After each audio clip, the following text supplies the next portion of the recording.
and then karaoke. They don't know how we kick it. And scrutiny was from Nuno, too, by the way. To sit here and say that we can't have a good time and we can't party harder than the NFL Live crew or the women's college basketball crew, I took offense to that. Canty, when on a spread, what's the best quarterback? Patrick Mahomes is worth how many points?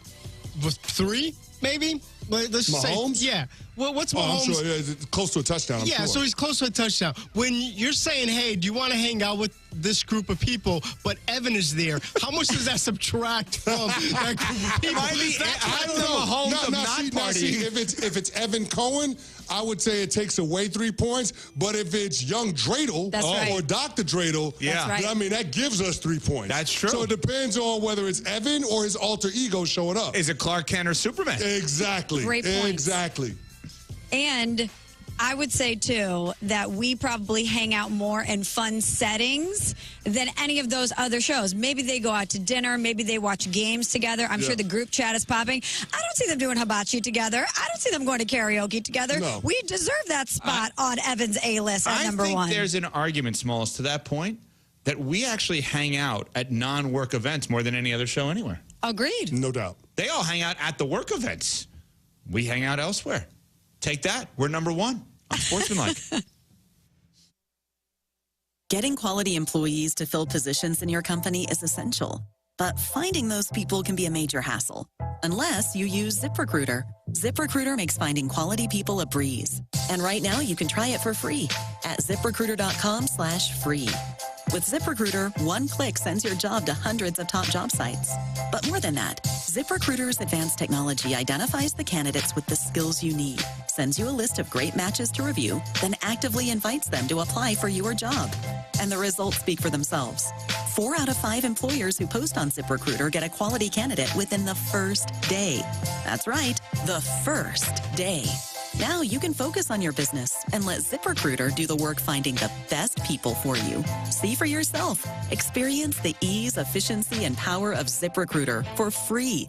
Just go to ZipRecruiter.com/free. That's ZipRecruiter.com/free. ZipRecruiter.com/free.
7 o'clock in St. Louis, you're listening to TMA. It's 101 ESPN. Doug, welcome to year 21 of the show. Doesn't that make you feel good? Because you're closer now to 50 years of TMA and only 29 remaining.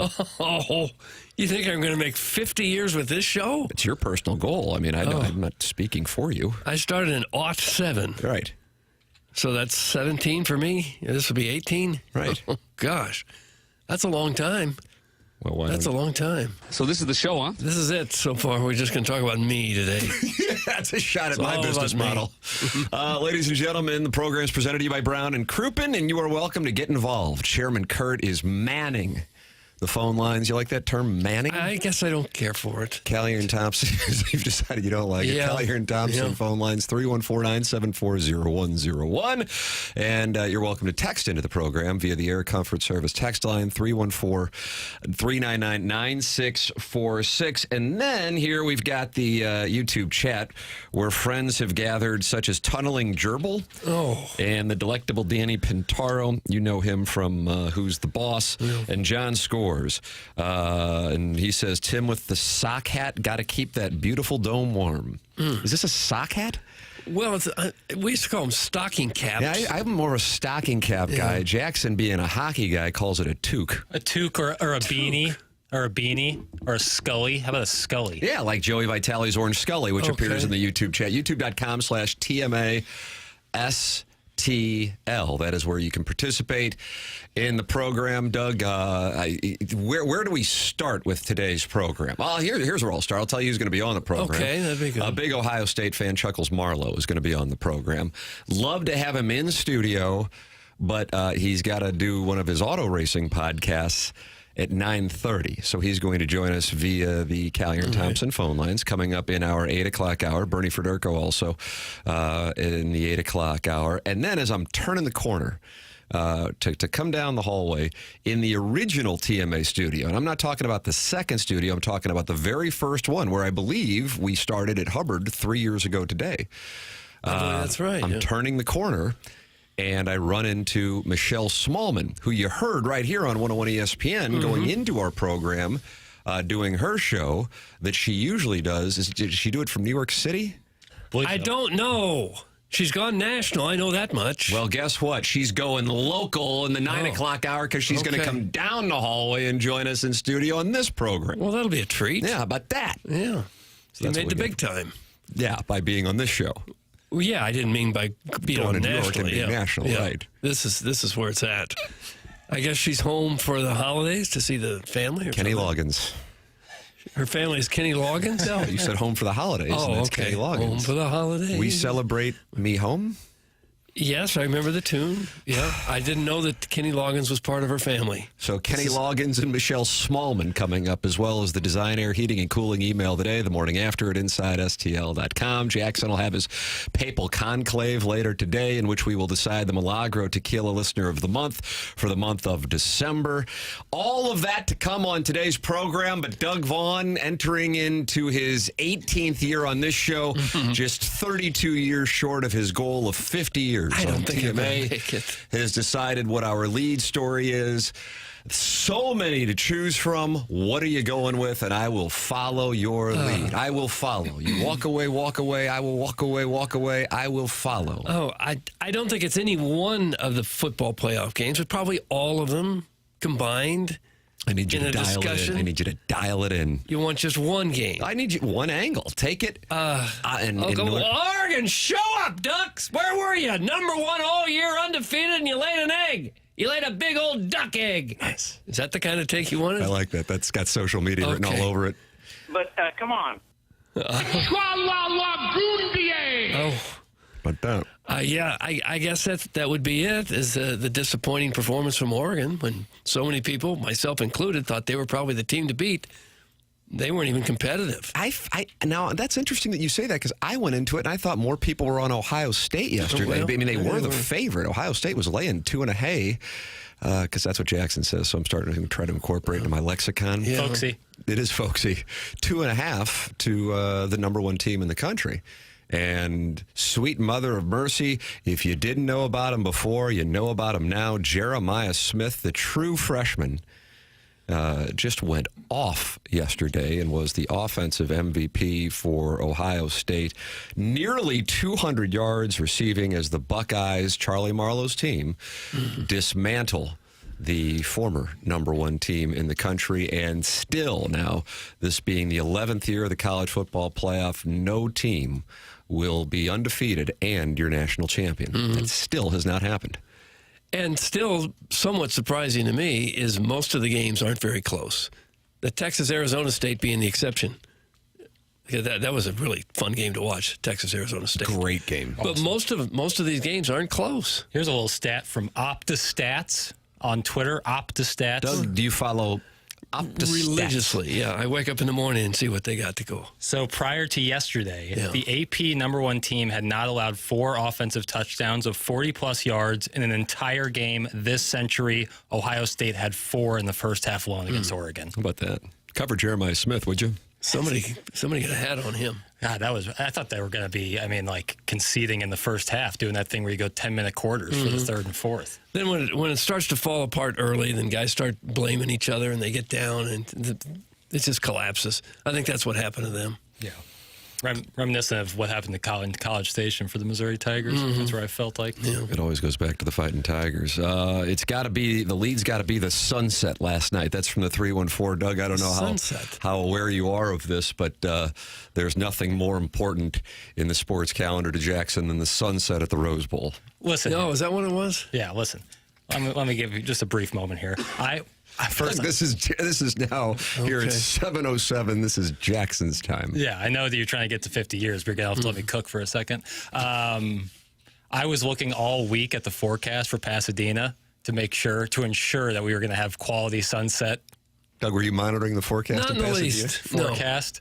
And during the blowout, I was like, "Man, this is really gonna saunter. This is really gonna put a ice cube." I just don't think that was the right use. Saunter's like walking. So far, last year's word out of place was insatiable for our coworker Craig Rutledge, who apparently is horny as all get out. He's getting therapy, but so far, the sunset was going to saunter. Here, I'll just go basic. I'll go ruin. It was going to ruin the sunset. But where did saunter come from? That means just kind of like walking casually. I think that's a saunter. Walking star. My neural pathways are still kind of finding their place. Okay. So just give me a moment here. All right. But I was nervous that was going to ruin it. It was still a gorgeous sunset. Not as good as last year's, but first sunset of the year at the Rose Bowl, I think, is the greatest thing. And really? Yeah. If I was a Rose Bowl. They had some sunset shots? Oh, yeah, of course. Like right as that third quarter settles in, that's when the sun starts to set. It's so gorgeous, that area of Pasadena, when they do the Goodyear blimp shot over it. Right. It's just awesome. Okay. That's what the New Year is all about. And that, of course, is the lead story. I thought so. I still miss Dick Enberg and Merlin Olsen calling the Rose Bowl. I thought that was Keith Jackson. No, well, he did for a while. But then it was Dick Enberg for years, too. And Merlin Olsen, who got the gig because he played Father Murphy on Little House on the Prairie. Yeah. And they were cross-promoting Little House on the Prairie. Michael Landon didn't want the gig. Right. And Merlin Olsen came in as Father Murphy. One of the greatest defensive tackles of his generation, Hall of Famer. And now we know him as Father Murphy. A proud member of the St. Louis Rams. Mm-hmm. Yes, he was a Ram. Thank you. Number 74. Somebody pointed this out in the Air Comfort Service text inbox. I got that statistic about no team being undefeated and winning the national championship since the college football playoff. To me, the best team that I've seen, I don't know, man, in a couple decades, was Joe Burrow's LSU team, and they were undefeated. Am I missing something here? Hell, I don't know. There's no way to find that out. I'm looking at the schedule, and I'm going, they were undefeated. They won at Alabama. They won at number 9 Oregon. They won at number 9 Texas. They won against Georgia. They beat Clemson, who was number 3 in the national championship, Oklahoma in the semifinals, and they beat the hell out of these teams. So I don't know what Brett McMurphy's... 15-0. Well, either way. Point being is an undefeated team goes down, and if this were the old school system, Oregon would have been playing, I guess... They would have been playing who was number 2. Either way, Oregon would have been the national champion in most cases. Yeah, they would have been playing the Big Ten champion, which was themselves going up against the Pac-12 champion. Of course, that being an Oregon team Oregon State 3 years ago. Yes. It would have been Oregon State. It would have been taking on Washington State to decide the national championship. So now you have nothing but teams with at least one loss left, and that's going to be it's going to be a hell of a Final Four. Even though this thing has not necessarily been captivating from game to game, when you have Texas going up against Ohio State, a line that Brett McMurphy, who started out with saying Texas would be favored by 2, I saw that and I go, I might have to. To do some liquidating. It then debuted as Ohio State minus 4.5. Sharp bettors then moved it up to 5.5. I think it'll go higher than that. I see 6 right now on ESPN. I think there's a chance that it starts to hover around 7 when it's all said and done. By the time it kicks off a week from tomorrow night. And then on the other side of the bracket, you have Penn State. And no matter what, you're going to get Penn State either against an SEC powerhouse in Georgia or Penn State against Notre Dame. And, national brand recognition. So the point being that you've got a Final Four that I think is intriguing for everybody. I mean, Texas, Ohio State is automatic. And Georgia against Penn State or Notre Dame against Penn State, you can't go wrong there. So when it's all said and done, you're going to get close to, I think, what many would say were the 4 best teams in college football, with Oregon being on the outside looking in. And Oregon, to me, the story when you're talking about Oregon, isn't necessarily what went on at the Rose Bowl, as their bad game came at the most important time against a team that might have the most talented roster. The story on Oregon is they go undefeated throughout the course of the year, and they're in the toughest pod of the 12-team playoff, in that they had to meet, no matter what, a very good Tennessee team and potentially the eventual national champion, Ohio State, in the second round. And the bottom line is this is going to change. That won't happen again. That would not happen in year 5 of this thing. It's a clear flaw. It was a flaw that we were talking about from the get-go, that it looked like a 5 or 6 seed would be benefiting, weirdly enough, because they would be playing the 11 or 12 seed in the tournament. But in this particular case, the fact that Oregon had to play Ohio State in the quarterfinals as opposed to the semifinals of the championship shows the flaws in the system of Boise State and Arizona State getting buys. I'm not sure they'll ever get it to a place where everybody's happy with it. I agree, but this is one of those tantamount flaws in the thing that was ridiculous from the get-go. Right, and the reseed situation is a much easier fix than some of the conference realignment issues or overpopulation in conferences. I agree with that. Yeah, I do agree. You can reseed pretty quickly. You just don't give the bye to the conference champion. Yeah, right. I mean, like Arizona State and Boise State were obviously very deserving of this spot, but of a bye, that's where it starts to get questionable. I believe it was Roman Harper. I was listening to in a podcast late September, early October, and he goes, if I were betting a long shot right now, again, long shot within the realm of reality, not talking about Arizona State, kind of a long shot.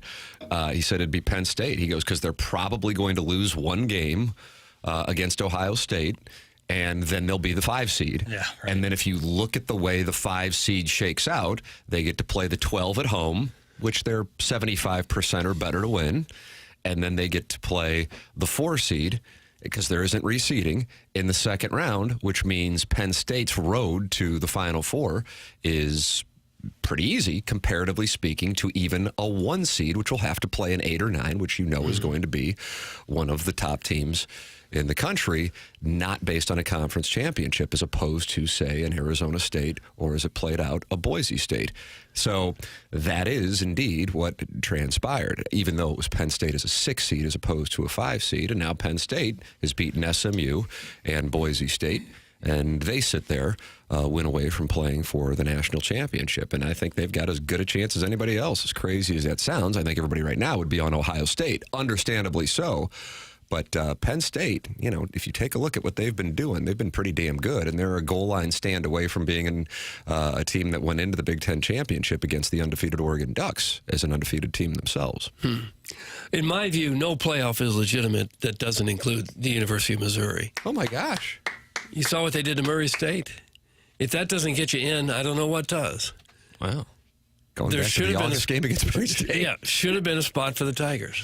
Trimming down. Yeah. Producer Joe is listening to the program, and he says Georgia was undefeated as well. What's Brett McMurphy? What's he peddling, Doug? I don't know what he peddles. He's still hot about that Liberty Bowl situation with Kansas. Was this Georgia last year that was undefeated?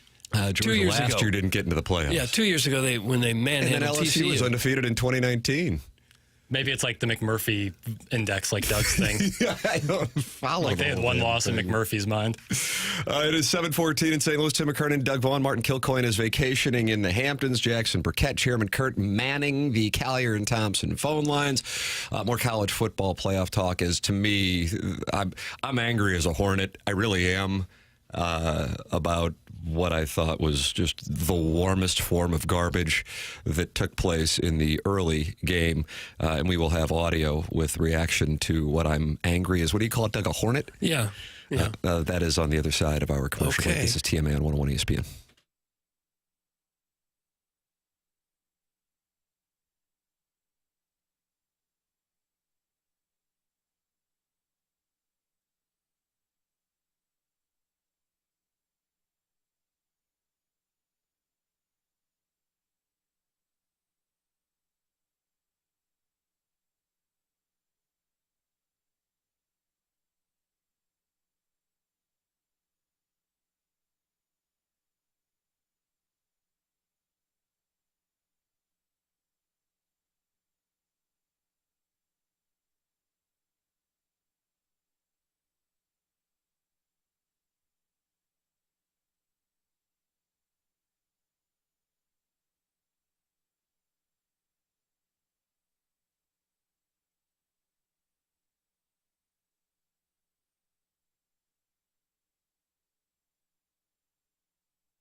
Breaking news in the YouTube chat. Tunneling Gerbil has just announced this. All right, Jackson has me all hot and bothered with his heavy Pete Davidson look. I look like Pete Davidson? That's what Tunneling Gerbil says. Like I haven't slept in a week? No you've been up snorting horse? No, I didn't get the greatest night's sleep last night, but no horse was involved. What's the problem? You never know. Sometimes you just don't sleep well. You know how it goes. Were you thinking about me? I'm always thinking about you. I'm always thinking about I'm only thinking about Doug during certain parts of the day. What day parts? I felt like that might have been a double entendre if you really dive into it. It's like pre-dinner, just to settle in. I heard that part too. A lot of pre. Doug, I'm angry as a hornet. Yeah. I'll tell you why. What is it now? So, of course, I'm watching the games yesterday. Mm-hmm. Halftime rolls around for the Texas-Arizona State game. I don't have any action on the game. No. Money line-wise, I would have been all over Texas. But the number was hovering around 13. I think it kicked off around 12.5, give or take. I don't know who your guy is. I've got a high school bookie that chases me down for like $25. He needs to settle down. If you're listening, settle down. Okay. Because we can't get this damn legislation that passed in November across the goal line around here. And I don't know what that's all about. But I'll get into that when I'm angry as a hornet later on. Yeah, exactly. The hell? It passed 2 months ago. Let's go. So anyway, I got to get this guy's line. Arenado trading. What are we waiting on? Thank you. Yeah. Thank you, Jackson. So I'm looking at it, and I see Texas is minus 7.5, or if Jackson would say, to appeal to the cools, 7.5. That's right. At the half. Mm-hmm. And I'm thinking, boy, I really like Texas. But that hook, I don't know, because while they got a great defense, I don't know if they'll cover the 7.5 or 6.5. I'd lay it. I did not see.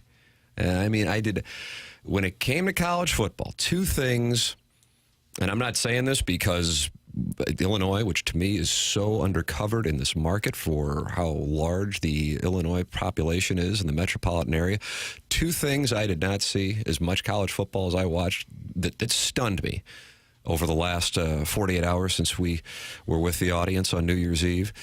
Number one, Illinois and the game plan that Brett Bielema and his staff implemented against Lenora Sellers in South Carolina. Can't tip my cap enough for that.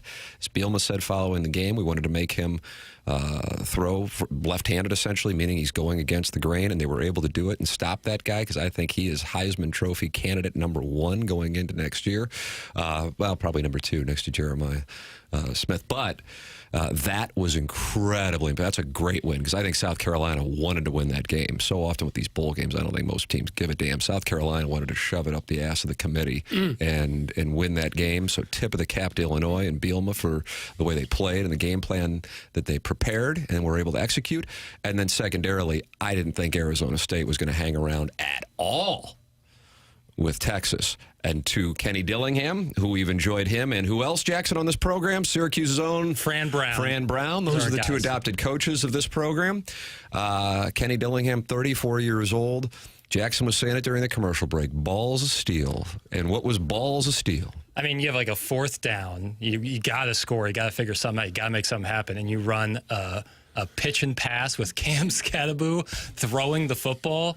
And good job on underthrowing. Underthrowing gives you a chance. Overthrowing, you're cooked. Yeah, underthrowing also brings in the ridiculous pass interference call into play, too. Yeah, twofold benefits there. And they scored like that, like right there. Like if you're Arizona State playing Texas with that defense, you got to do something crazy. The fake punt, like in your own area, like that's crazy. I loved it. I love Kenny Dillingham. Yeah, you play to win. You're not playing to like manage the score so people say you didn't belong. Exactly. You know, and I respect that. I don't think that's what went on with Signetti at Indiana. Yep. And I don't think that that's what went on with Rhett Lashley and SMU. I think it became about we got to prove that we belong. Why? You're here to win. Get blown off the field. Who gives a damn? You're here to win. You take your shot. You might not have that shot ever again at Arizona State. They took their shot, and to their credit, they get back in that game. And here they are. It's tied.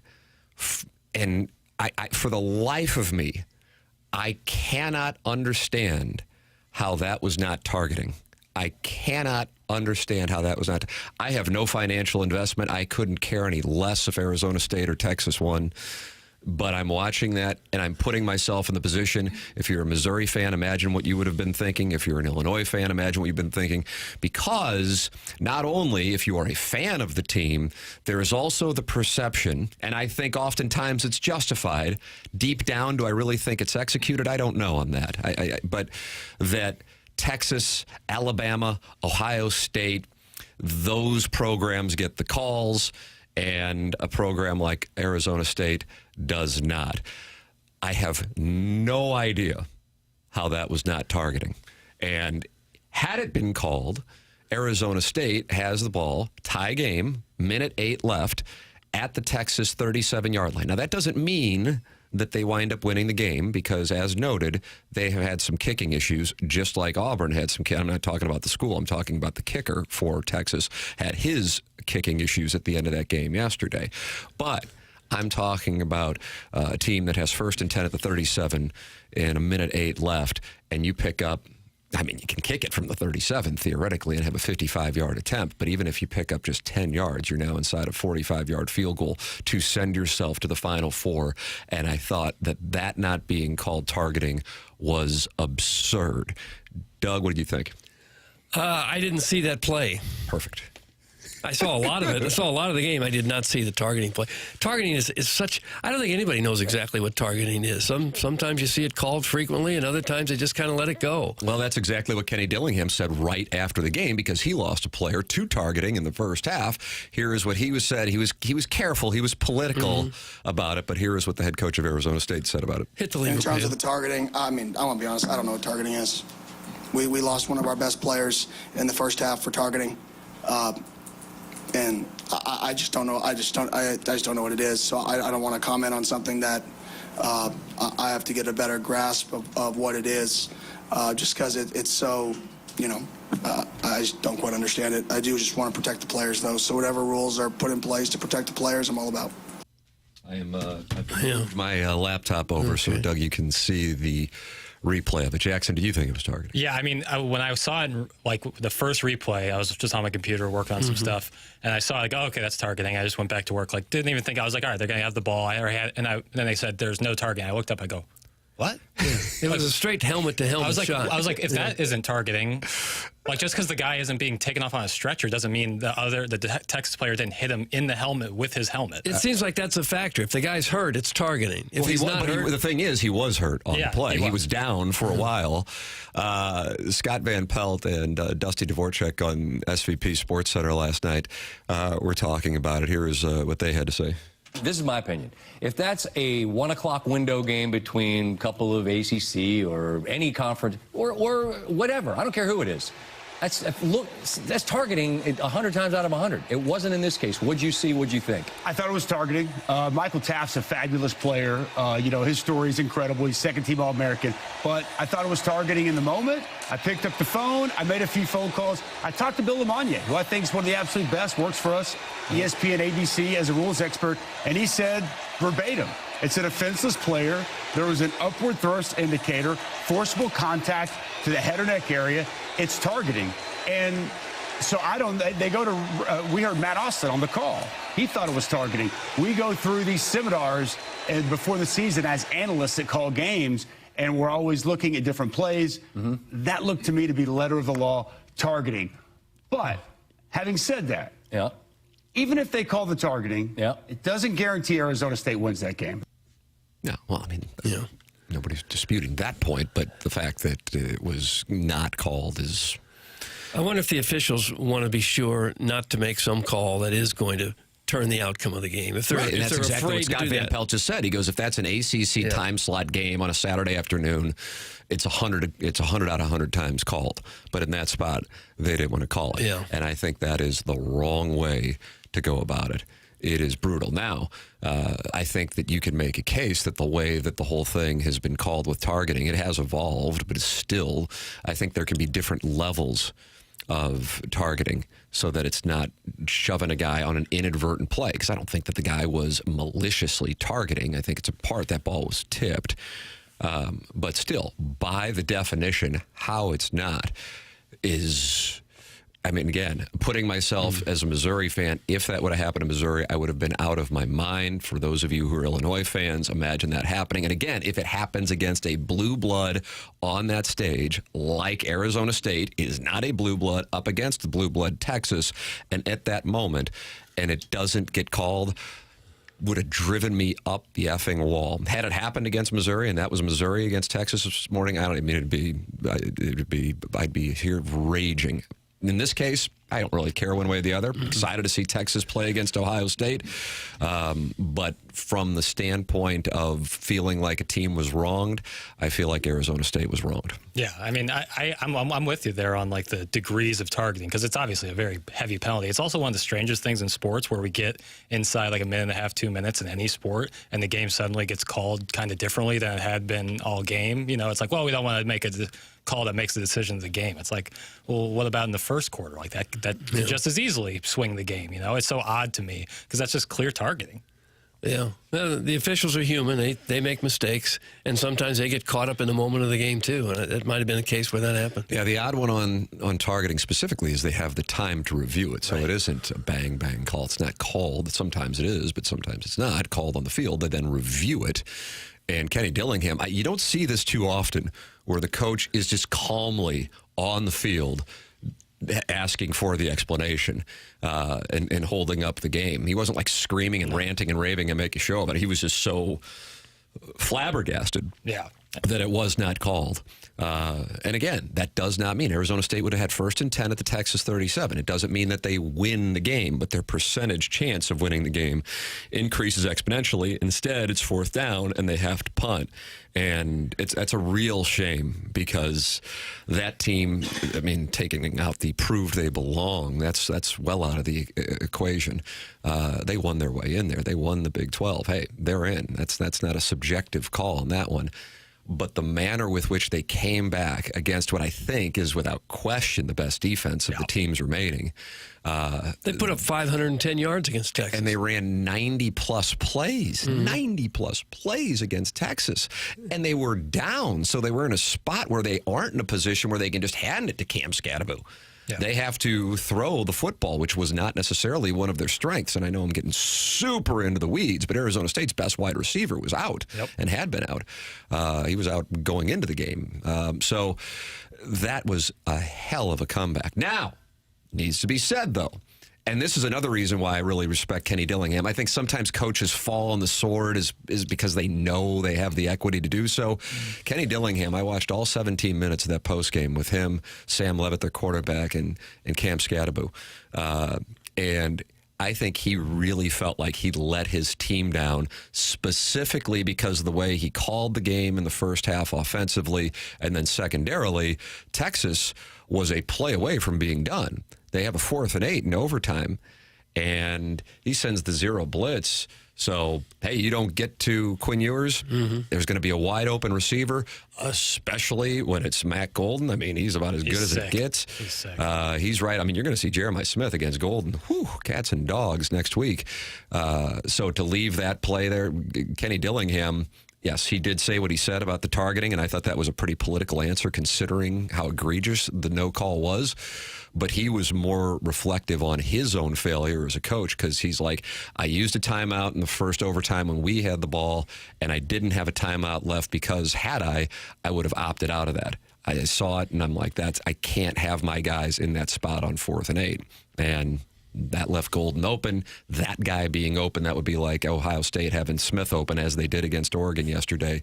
Quinn Ewers is going to hit that all day long, and he did. Another thing that I would have loved to have seen from that game, we were one overtime away from the country getting a chance to see the absolute farce that would have been that game getting determined by 2-point conversions. And it was going to go that way. Part of me was wondering if they altered it for the college football playoff. They did not. We would have gotten a chance to see the 2-point conversion contest, which to me would have been unfortunate. However, it would have then meant we would never see it again because the country would be, for those of you who aren't aware of the way that it goes in the third overtime, they don't run plays. They don't run a sequence of plays. They just get the ball and they run 2-point conversions back and forth until somebody gets it and then somebody doesn't get it. And that would have been the way that game would have been decided. And there would have been so much uproar about it, it would have gone away. So in a way, I would have liked to have seen it go down that way because that would have ensured that would have been the end of the 2-point conversion. And we were an overtime away in the third overtime. Yeah, it would just been Cam Scadaboo like bull rushing up the middle with his offensive line. I don't know if I want to run the ball against that Tech. So we saw A&M try and do it, Clemson try and do it. But hey, Cam Scadaboo got in when his left guard pulled him into the end zone from the 3-yard line. Threw him in there. Well, that was outstanding. I'm surprised that's legal. I guess it is. If you're upright, it's the same thing as like a tush-push situation. Yeah, you can carry your teammate into the end zone. It's kind of, longest yard style football, prison rules. Get in there, baby. I love that Cam Scadaboo. His thighs are like tree trunks, like him and Saquon Barkley. It's so legit. God, how great would it have been? I mean, listen, you can't argue with Texas, Ohio State, but what if we would have had Arizona State against Ohio State? Yeah. I mean, it's dynamic. I mean, holy crap. Next Friday night, that's what you would have had at the Orange Bowl. Oh, and that can't be understated. Like, they played a great clip on the broadcast of Kenny Dillingham after they lost to UW, who obviously played for the national championship last year, 15-7 loss, and Kenny Dillingham was like, we're really close to being an awesome football team. I'm not meaning like we go 500. We are going to be one of the top teams in the country. And he said that last year when they were nothing. And so for him to have that confidence, maintain that's awesome, man. Tim McKernan, Doug Vaughn, Martin Kilcoyne vacationing, Jackson Burkett, Chairman Kurt with you. The program is TMA. Doug, we got a chance to see a Jim Dandy from the St. Louis Blues on New Year's Eve with the Winter Classic in so many different ways. And right when the game was over, I got a text from a Blues broadcaster who wanted a piece of your ass. Oh. We'll tell you who. Okay. My word. And why. Sounds like I've been smoking unfiltered cigarettes. Yeah, have you? I thought for the new year I'd get into it. New Year's resolution. Start smoking heaters. I'll tell you what that was coming up. This is TMA 101 ESPN.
This is Action Jackson with a Sports Center update driven by Johnny Londoff Chevrolet and Johnny Londoff Autoplex. Blues are off today, but back in action tomorrow as they take on the Senators. You can catch that game right here on 101 ESPN. Pregame at 6 p.m., puck drop at 7 p.m. That was another Sports Center update driven by Johnny Londoff Chevrolet and Johnny Londoff Autoplex. See them at londoff.com. Chevy, together we drive. Are you kidding me?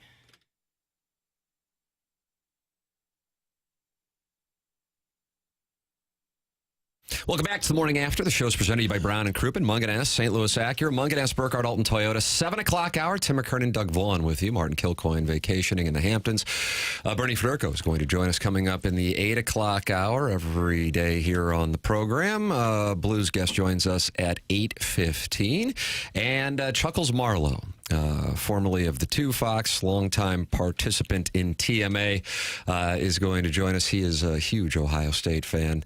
And Doug, would you call him a provocateur of SEC maybe. people on Twitter? Quite possibly. And then Michelle Smallman is doing her program down the hallway. Usually she's in New York City, but she's doing it down the hallway today, and then she's going to join us coming up for the second half of the program. Well, that'll be a treat. Yeah, so looking forward to that. There's your captain's log on today's program. The Blues go up to Chicago, Winter Classic, and they put it on the Blackhawks. They make their presence known in the Wrigley Field friendly confines. Chris Chelios says on TNT, St. Louis fans tend to be, I don't want to say hillbillies. That's what he said. Is that what he said? He did. Hillbillies? I think that's unfair. So you, for the record, you do not think the listening audience are made up of hillbillies? Not for the most part, no. Ladies and gentlemen, that's Doug Vaughn. He is the people's champion. No, there are a few out there, but for the most part, no. But the Blues fans and the Blackhawks fans are going back and forth. The Blues, I mean, it was a perfect sequence. Binnington with an absurd save, and they go right back down and score. It was glorious. And they get the win 6-2 over the Blackhawks. And about an hour after the game, I'm just sitting here, and as you know it, I know you're out at the clubs getting bottle service on New Year's Eve. Right. But me, I'm a meat and potatoes guy. I'm a family man with a family plan. And I'm sitting around with my wife and my children, and I'm like, let's have more kids, is what I'm saying. Oh, really? You're going to shoot for some more? No, let's have more. Yeah, like 5 or 6 more? Ideally. I don't want to be with Doug at the clubs. That time was there for me, but it's long since passed. So let's have more. Let's have more children. Yeah. And again, family man, family plan, meat and potatoes guy, and my phone's a buzzing. And I open up my phone, and it's Chris Kerber. And he's taking your take out on me. Oh, no. And, again, family man, family plan. And at 8:08 p.m., game's long since over. And that is why we're not turning the net over to Hofer. And all I did was send him your contact information. Okay, I didn't get anything. You didn't get it? I told you the take was going to be hot, and it still hasn't cooled down. And this is why we all need to invest in some EDF oven mitts. Yeah, the EDF group. Yeah. Binnington played very well. He did. I'm not rooting against him by any means. But sounds like you're rooting against Chris Kerber. One of the knocks against Hofer was that he played against the lesser teams. So the Blackhawks are the worst team in the entire league. What makes you say that? Their record. Okay. So, yeah, he played very well. I hope he continues to play well. I hope he plays better than he has the first half of the season. My point was, I think right now Hofer's playing better. Take your shirt off. I'm not going to take my shirt off. Just saying that. Maybe he won't. Maybe that won't be the case over the next month or 2 months or the whole second half of the schedule. For the Blues, where they're concerned, I hope not, because I'm pretty sure Binnington will continue to get the lion's share of the work. I hope he plays better the second half. So it sounds like you want him to fail. I don't want him to fail. I want him to do good. I'm a big fan. I'm just a big old fan. Doug, some people were saying your take was a little asinine. I'm not saying it, but I heard people saying that. I would argue you motivated Jordan Binnington. There you go. Yeah, that could be. That's a good spin. You think he had your clip over his locker at the Wrigley Field? I never said he was bad. I said I think Hofer's playing better than he is right now. Correct me, Doug. I'm not going to. Can you imagine like Benner having like a dartboard with Doug's face on it?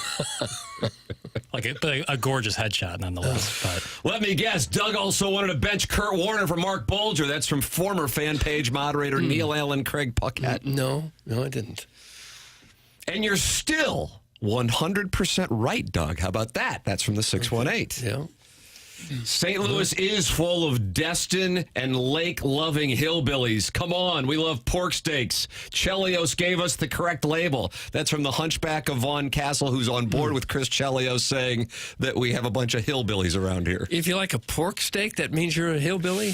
Jackson, you went to Ladue, you would know. You eat pork I steaks? absolutely love pork steaks. There you go. So no. I think it's one of Does Ladue have hillbillies? I think they have some folks who are leaning into some hillbilly nature, but it's tough when you have a real safety net. You know, to truly be a hillbilly, you have to safety net being a trust fund. Well, some like that. To be a hillbilly, I think you got to live a little bit unencumbered. You know, I like that. Free as a hillbilly. Unencumbered hillbillies. Well, yeah, like it's tough when you got nothing to lose, but. No. So generally speaking, no. A lot of Blues fans, though, are unencumbered hillbillies. I didn't say that. Per Jackson Burkett and Chris Chelios. Well, that's a hot take, too. No, I didn't say that. No. But, you know, there's that reputation might come. You know what I always see? When people are trying to kind of dunk on St. Louis or, like, you know, some of the stuff here, they like goes, oh, this is pretty good for Missouri. You know, they don't say St. Louis, they say good for Missouri. And I think they're taking out on the good blue-collar people of Missouri who look might at not this be. Guy, the good blue-collar. Look at Ladue guy. Who might not be in Kansas City. They might not be in St. Louis. You know, they might be in some of the other towns. And they don't deserve that. They don't deserve that hate from guys like Chelios. Look at you now, populist. Whose first name is Chris. Well, I believe. What was that? What was that part right there? I wasn't 100% bothered. I believe Chicago is the murder capital of America. There's not a whole. Should they be bragging about that? Who they are? Jackson. I don't think some individuals define an area, so I wouldn't say that for hillbillies for St. Louis or murderers in Chicago. Okay. I think it's defined by the people who go and spend their hardworking money on pro sports teams. Doug had Cam Jansen on his side. He agreed with the take, even though it was dumb. Cam can be Doug's bodyguard. That's from Sharon in Clayton. Okay. When you said this, Cam Jansen was on your side. Yeah. I was surprised to hear that. And by the way, not because Cam didn't think it, but Cam calls games, and that's tip my cap to Cam for saying it. You know what I mean? Tip my cap to you for saying it, because you know it's going to be met with some resistance. I mean, and while we're screwing around here, it's not like you're like, I think Binnington's done. You're just like, right now, Joel Hofer's playing better, and it's not like you are a voice in the wilderness in the fan base saying that. But when it comes to somebody who hosts a talk show, especially on the Blues station, and then Cam, who oftentimes is calling games with Chris Kerber, for you guys to say that, I think that lends some credibility to it. But that doesn't mean that Binnington can't turn it around. He sure as hell had a great game against the Blackhawks. And as we talked about when Cam was with us on Tuesday here in studio, going into the series against the Wild that the Blues won, and then eventually the series against the Cup champion Avalanche a couple of years ago, Binnington was the backup to Ville Husso. But then he came in, he got it going. So it's there. But your observation was, in the moment, Joel Hofer needs some more time, because coming off that Buffalo game, you thought that Binnington let in a couple softies. Yeah, I'm in no way trashing Binnington as a lousy goalie. I mean, wasn't he picked to play for Canada in this Four Nations tournament coming up? So there's people know a lot more about hockey than I do that still think he's one of the best. But from my observation, it just seems, again, like Hofer's playing better right now. Walk around the zoo on a sunny afternoon. We are the hillbilly mecca. That's from the Hunchback of Vaughn Castle. A lot of support for Chris Chelios here this morning. I didn't know that was coming. I don't know that we're the mecca. About that. I think we have our share, but are we the hillbilly mecca? Wouldn't Chairman, Arkansas, you want to tweet that out and see if we can get a Gallup poll going? Could Arkansas take our measure in that competition? I, for whatever reason, was blocked from the fan page, and it really pissed me off. How about Louisiana? I bet they got their share. So is the question, are we the largest metropolitan city that could be considered the mecca of hillbillies? Let's get Chelios on. Hold them accountable. I don't think so, because the St. Louis area proper is not hillbillies, right? It's the outlying areas. I don't think any of the people who are in the metropolitan area hillbillies. Okay. I'm going to try to get on the distance yourself from the whole majority concept. side here. All right. To avoid hell. Chairman Kurt is to Hofer as Libby Jack is to Bitter. More chairman! That's from Eric in the Central West End, who Jackson acknowledges is attractive, but is not necessarily attracted to. Right. I don't know. I think Benner's pretty good. Yes, he is. He's very good. Nice. TMA. That's my guy. Jackson Burkett. I don't need a mittens for that. I don't know. Yeah. I think Benner's pretty good. More where that came from. 7 a.m. to 11 a.m. on 101 ESPN. You're not going to find that anywhere else, Doug. Yeah, if I'm hitching to a wagon, I'm on the Benner wagon. I'm going to just have to throw these mittens away. I don't need them anymore. Yeah, after you get very scorched cool with that. Doug, people can email in for the Design Air Heating and Cooling email of the day. You're a client. I'm a client. Sweet Mother of Mercy. If your heating system isn't working next week, you'll be an icicle because we've got temperatures projected to be below zero next week, and we got snow and ice coming on Sunday and Monday, brother. I don't like it, and I'd like it even less if my furnace stopped working, and you're going to be in trouble if yours does too. Maybe there's still time to get it serviced before the really cold air comes, but if that doesn't work for you, you can always call Seth Goldcamp, and his team will be right out there to get you taken care of if something goes wrong with your furnace. Fourth generation St. Louis business. Seth Goldcamp and his family have served more than 10,000 people since 1904. They are the longest-running TMA supporter and advertiser on the show, and for that, we are very grateful. They're best known for their honesty and going above and beyond the call of duty. Here's one way they do it. When they come in, they put on the little booties on their feet.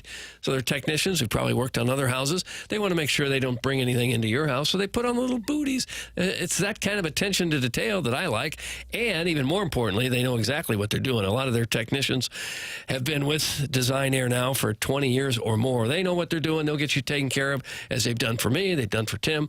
Many of us use Design Air Heating and Cooling because they are simply the best. Their website, easy to navigate with convenience of online scheduling for all of your heating and cooling needs. Choose Design Air Heating and Cooling. You can find them online at designairservice.com. Coming up on the program, Bernie Federko in the 8 o'clock hour, along with Charlie Marlo, a big Buckeyes fan and friend of the program and provocateur of college football fans on the Twitter tweets. And then in the 9 o'clock hour, Michelle Smallman, who is doing her program on ESPN on Sportsmanlike. She's doing it from down the hallway here at Hubbard Radio in St. Louis. She is going to join us on TMA, plus the Design Air Heating and Cooling email today, the morning after at InsideSTL.com at 10:45. Doug, we saw a couple coaches be banty little roosters during the South Carolina-Illinois game. Right. And we've got audio that carried over to the Twitter tweets coming your way. Where do you side on the Brett Bielema-Shane Beamer showdown for the Illini's win over the Gamecocks? That is coming your way. This is TMA 101 ESPN. The show is presented to you by Brown & Crouppen and also can be viewed at youtube.com/TMASTL.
Welcome back. This is the Morning After. It's sponsored by Brown and Crouppen, Doug. 101 ESPN and YouTube.com/TMA STL. The podcast of this program, and many longtime listeners, podcasts like the Dickens, is brought to you by Schaefer Door Company and the 101 ESPN app and the TMA STL app, brought to you by Dobbs Tire and Auto Centers. You're welcome to call in. Chairman Kurt is manning the phone lines, Callie and Thompson phone lines, 314-974-0101. And Air Comfort Service is the sponsor of our text inbox, 314-399-9646. Doug, did you get a chance to watch South Carolina against Illinois? I did not. The hell are you doing? I saw a couple of highlights. We had two great things going on right at the same time. Right. The Blues and Blackhawks. I watched more of that. South Carolina and ILL. Mm-hmm. I actually kind of forgot Illinois was playing. Oh, my goodness. 618 texts are about to come in, and the heat will be off Jackson. Banter lovers and people with 618 area codes are going to be beating down your DMs today, bro. You made a heel turn for 2025. I have sinned. Who was that? Was that Jimmy Swaggart? You had a lot of choices in the 80s. I thought that of the three teams that were getting the most discussion from the SEC, that the one that was most dangerous in the college football playoff, I didn't get the Alabama thing. This is not results-oriented. I said this back in December. I'm just like, Alabama lost 24-3 in their second to last game. I have to Oklahoma, too. I don't get it, but I guess because it's Alabama, we're talking up Alabama. I thought Ole Miss was probably the team with the highest ceiling, but they also had a low floor. And the team that was playing the best was South Carolina. And whereas one of the holiday hobbies is for SEC fans and Big Ten fans to argue over bowl game results on Twitter, which is I know you love doing that. That's one of your favorite things, Doug. Yeah. You say to your family, "I'd love to spend time with you, but I need to take this exhibition game result and then argue with strangers on Twitter over what it means for the conference I support." That's what we do. Others don't get a chance to do that, and I feel badly if you don't get a chance to do that. But in the case of South Carolina, in their exhibition game against Illinois, I think South Carolina really did show up to try to win that game, to make the point that they belonged in the playoff, even though I think resume-wise it would have been tough to put them in over two teams that beat them. In the case of Ole Miss, beat the hell out of them, and Alabama beat them a couple of months ago. So for Illinois to beat South Carolina, even though it was in the exhibition class of the bowl games and not one of the college football playoff games, that to me is a hell of a win. They kept Lenora Sellers in check. They kept Lenora Sellers both on the ground and through the air in check. I think that was a game plan by Brett Bielema and his staff, and his players were able to execute it, and it was super impressive. And this would be, if this were Missouri, it would be, oh, you're being a homer. It's fine. I'm just telling you what I saw, because I was super high on South Carolina. And again, I think that was a game where both teams truly were in there to compete. Sellers is a freshman. He's coming back. He didn't have a bunch of opt-outs. He still had some, but not to the level of, say, like Michigan and Alabama, where Michigan actually had more starters opting out than Alabama. This was a hell of a win by Illinois. That was a great win by Illinois, and I think a lot of that was coaching, but you also have to have the players execute it. So that was super impressive. That one stood out to me, along with Arizona State's comeback against Texas to nearly take them to the brink. As far as the games that we've seen that stand out, Alabama, Michigan, that's going to lead to social media, guys using their hands on each other. And that nonsense crap, and I don't even know, whatever, Missouri beat Iowa, so that's big for the SEC, whatever, all that crap that goes on with that stuff in exhibition games where guys don't play, and then we turn that into a representation of what conference is better. Illinois beating South Carolina is a damn good win. That's a damn good win. However, no. It's not what people are talking about. No. Brett Bielema and Shane Beamer. Beamer, I don't think, is real popular in general I think he's nationally in the Eli Drinkwitz category of not necessarily being really well liked, but I think by his particular fan base, they love him, kind of like for Missouri fans with Drinkwitz, but nationally, I don't think he's necessarily held in a lot of high regard. And Shane Beamer was... Doug, he was a banty little rooster on the sideline. Yeah. Here is what he said took place. All my years of being around football, I've never seen an opposing head coach come over to the opposing team's sideline and basically make a gesture towards the opposing head coach. I think his issue was when we threw the throwback kickoff return, which most teams, that's a signal that it's a touchback and we're not going to return the kick. You're allowed to do that as long as you don't do a waving motion. It's no different than on a punt. If the punt returner comes pointing to the ball that's bouncing on the ground, he's allowed to return it. There was no waving of the arms, and I cleared it with the Big 12 officials before the game. I told them we were going to do it, making sure they were good with it. And they said, yeah, just as long as he doesn't wave the arms. So I think he had an issue with that. You have to ask him why he didn't take it up with the officials and why he felt the need to come over here while his player was on the ground and look at me and say something to me and do that motion at me like I was full of you-know-what to do it. That's what I have an issue with. And when I'm a competitive guy, when somebody says that to me, I'm going to respond because I thought that was Bush League, just to be completely honest.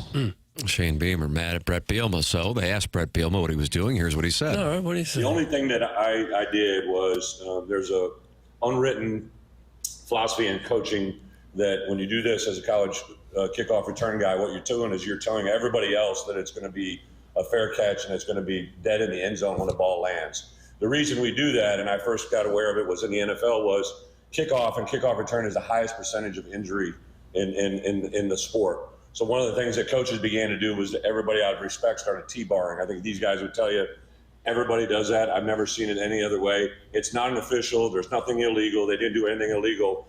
But it put us, I think, in a position that we now, the ethic of what that is got evaporated there, though, because our kids stopped. So when you're a kickoff return unit, right, if I'm running at you and the kickoff return back there, the guy blocking me, he doesn't know what's going on, so he's going to begin to engage you. And when you see somebody do that before the whistles are blown, you can stop, decelerate, and you don't have these massive collisions. Listen, I love Shane. He's a good person. I know somebody said that he thought I did it him. I did it their whole damn sideline. I wasn't going personally at him. I did it their whole sideline. Doug, Shane Beamer had to be held back from charging across the field. That would have been a fun thing to see. Face Brett Bielema. Fakest holdback of all time. You think that was a fake holdback? Was he going to go rush and fight Brett Bielema at the 50-yard line? Like start chirping at him like he's Earl Weaver? Shane Beamer is comparable to my size. Yeah. Not a big guy. But Brett Bielema, he's the real Dealma. See what I did? Well, you really are having a big 2025. You said you were going to, too. Yeah. People aren't going to forget that banner take. Illinois had a terrific year for them. It's good to see them back in the national picture. 100%. I think I was playing and beating a really, really good football team. Did you see what our guy at Prod Joe had to say, Tim, following that I did exchange? not. Producer Joe, former TMA producer, who was texting me in the 7 o'clock hour about Georgia being undefeated. This was a couple of years ago. I didn't see it. Power Mizzou, our guy Gabe, tweeted, Shane Beamer is one of the angriest humans I've ever seen, to which at Prod Joe said, 5'3" will do that to a man. Oh, is that what he's like taking a shot at me? He's pretty short. But he's just he's like getting held back. I'm like, okay, come on. Like, you guys are both middle-aged men. You're going to fight. And it's not really a real, I don't think many fighting commissions would sanction that bout. I think one of the things that we have going on right now with college football coaches in particular is, Doug, what I would call performative toughness, performative cockiness. Right, they have to be. And I kind of think Kurt Cignetti was exposed with that, with the way that he kind of tried to manage the clock against Ohio State and Columbus to make it look not as bad, and what he was doing against Notre Dame. Meanwhile, Kenny Dillingham, I don't think that's performative. And I think he backed it up with his actions yesterday, and to his credit, it led to them coming back in the game. So I think Shane Beamer would fall into that category. I think Eli Drinkwitz falls into that category at times as well, of this performative, I got to get my social media clips and do the whole thing. It's an exhibition game before we beat Iowa. Now that we beat Iowa, we'll talk about it being huge in a 10-win season and fighting with guys, random accounts on Twitter. Hog ball burner or whatever. Right. So, hey, if that plays the game and leads to recruiting success, God bless America. I guess that's the way that things are. Just like 10 years ago, you had to change up your uniforms to get recruits. And I know you've loved that change.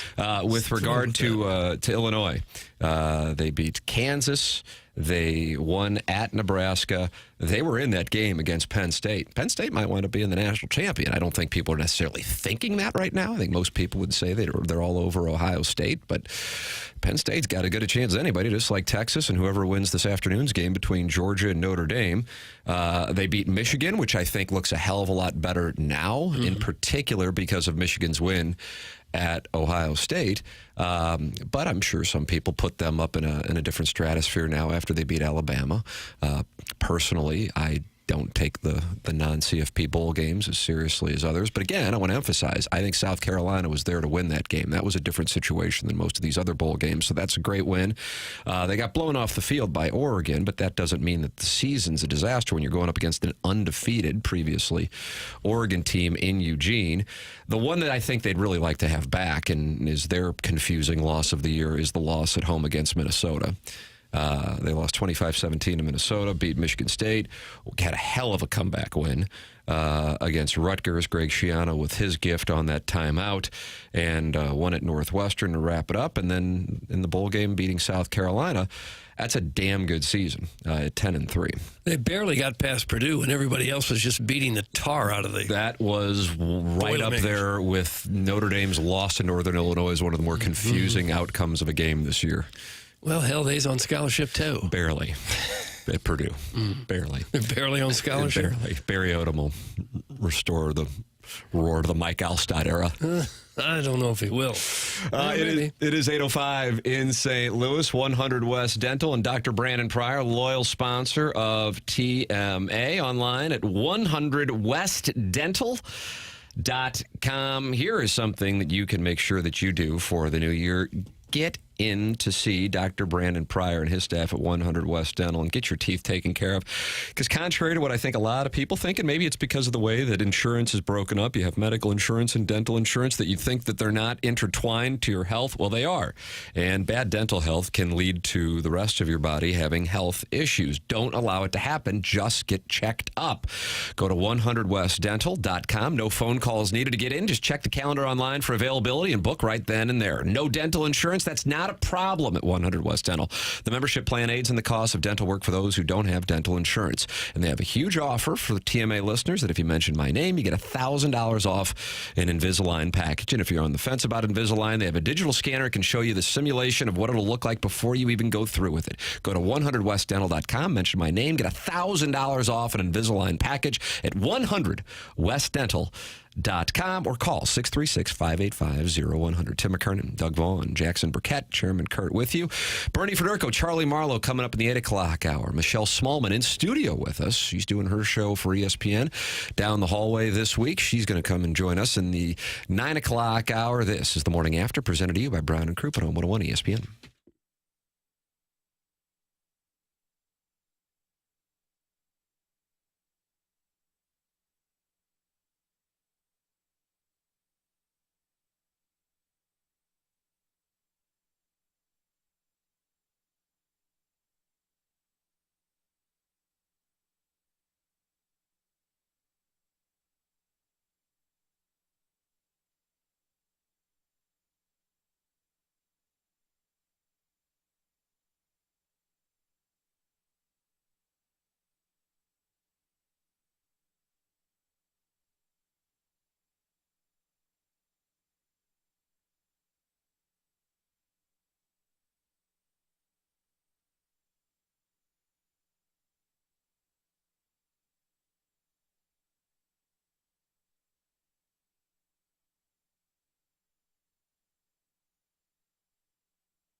Welcome back. It is the Morning After. The show is presented to you by Brown & Crouppen. Fisher Window and Door Store, 8 o'clock hour. Tim McKernan, Doug Vaughn with you. Martin Kilcoyne vacationing in the Hamptons this week. Bernie Federko is going to join us in this hour, along with Charlie Marlo, longtime participant here on TMA and Fox 2 KTVI sports anchor. Doug, now he's got this huge thing going with this auto racing show with Kenny Wallace. He's a gearhead. He is. One of the best things I saw from the Winter Classic, Wayne Gretzky talking about Kelly Chase. I got a chance to talk to Chaser on Tuesday, and, he had a bone marrow transplant. He was with us on Christmas Eve, and was just sitting there telling stories from his hospital room. Had the bone marrow transplant 4 days before Christmas Eve, 4 or 5 days before Christmas Eve. And it's taken. And I had a chance to talk with him off air on New Year's Eve, and he sounded great. He was back into telling stories mode.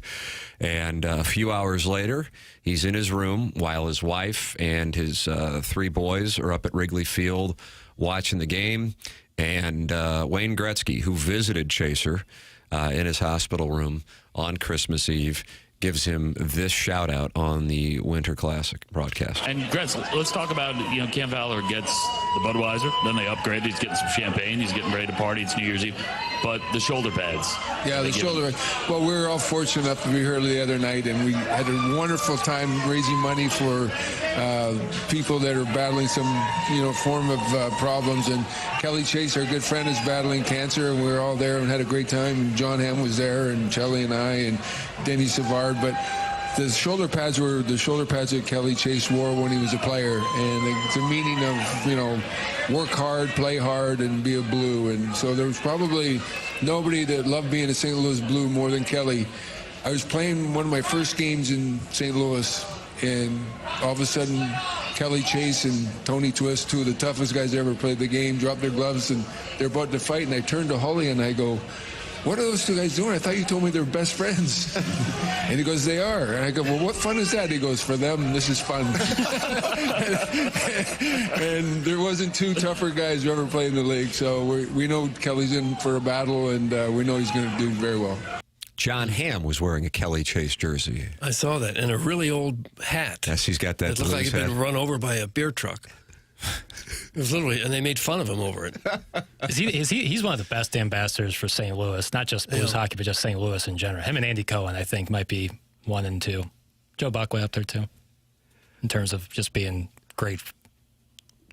Are you doing your Mount Rushmore of St. Louis ambassadors? Oh, no. This is Jackson's Mount Rushmore of St. Louis ambassadors as he responds to Chris Chelios calling St. Louisans hillbillies. Okay. Ham, Andy Cohen, Joe Buck.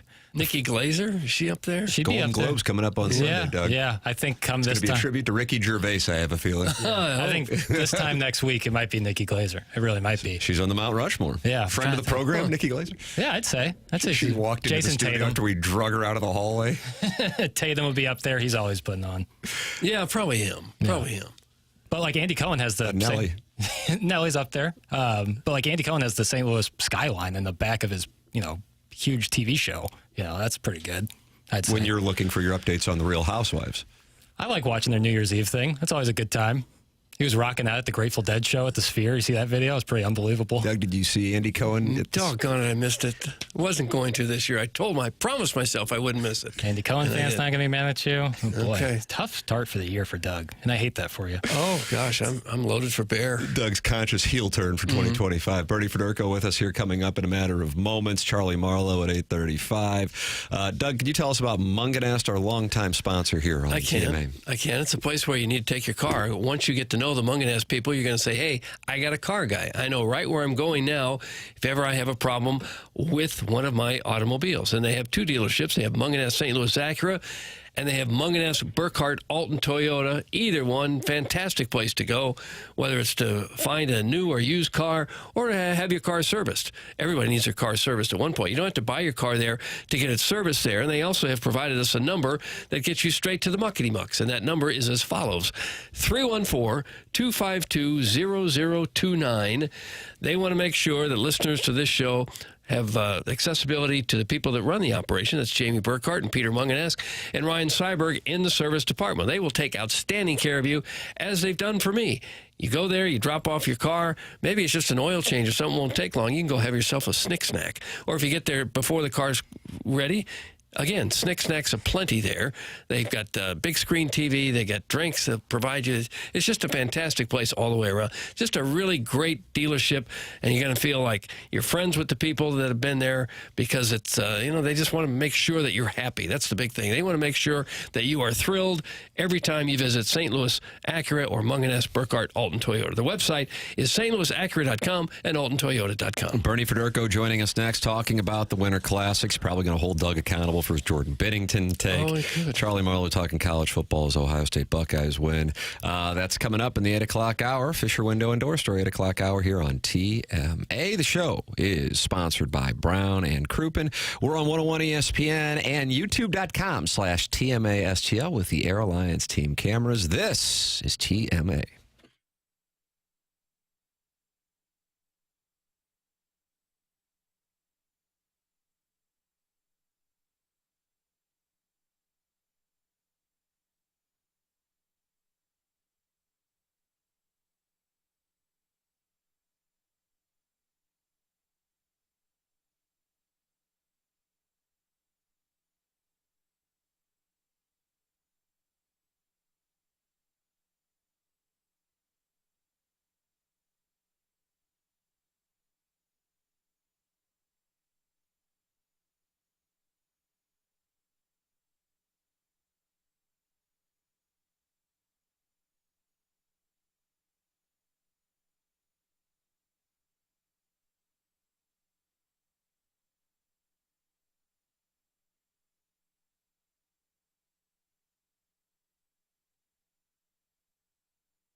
Tim McKernan, Doug Vaughn with you. This is 101 ESPN, Fisher Window and Door Store, 8 o'clock hour. You are welcome to participate in the show, watch the show, YouTube chat.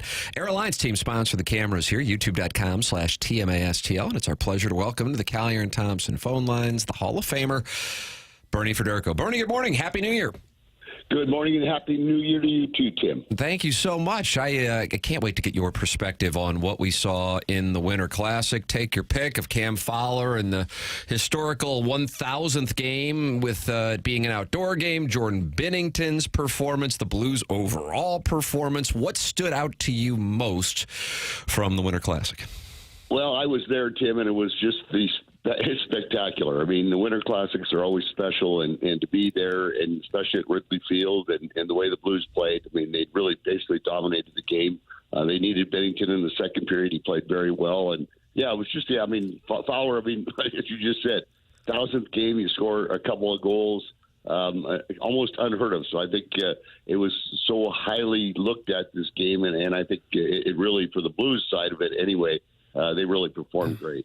I suppose an event like that, you have to be careful not to get caught up in the event itself and not forget that it's a very important game for the Blues. They just got to beat teams like that the rest of the way here to have a chance, don't they? They have to, Doug. I mean, I think that was really the start of things where I think they let one go. They played very well against Buffalo. I mean, they lost that game, but I think for the most part they outplayed Buffalo. They just didn't get the goals to go in when they needed it. But I think they're in a situation now. Yeah, it's the new year.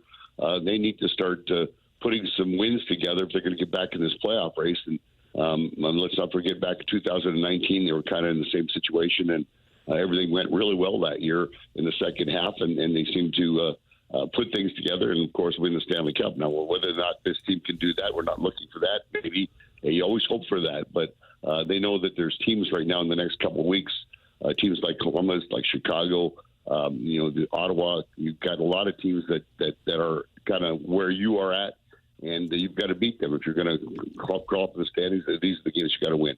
With regard to the performance specifically and what we can take from that, as they do get Ottawa on Friday and then Columbus on Saturday, Bernie, Cam Fowler and that acquisition and what he has done. Now, number one, they just wanted to reduce the minutes in particular for Suter and all he was logging.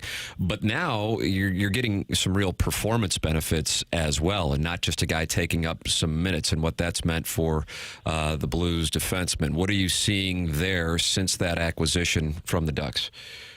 It was really important to get somebody else to come in. I mean, with Nick Leddy being out, I think Doug Armstrong realized that the defense needed another veteran player, another guy that could really put a bunch of minutes in and that was really capable of doing it because of experience. And Cam Fowler is a perfect fit. I mean, I'm really surprised that Anaheim let him go, to be honest with you. I mean, it's not that he's over the hill or that old. I mean, yes, he's played 1,000 games now, but I think from watching his performance, he still skates well. He still obviously knows the game very well, and he knows how to provide offense because he's kind of been in that situation in Anaheim his entire career. So for him to come in now, and especially now when you look at him, I mean, Suter was a perfect acquisition too. Didn't cost much for them to bring him in from Dallas, and of course then you've got Parayko playing so well. I mean, Falk.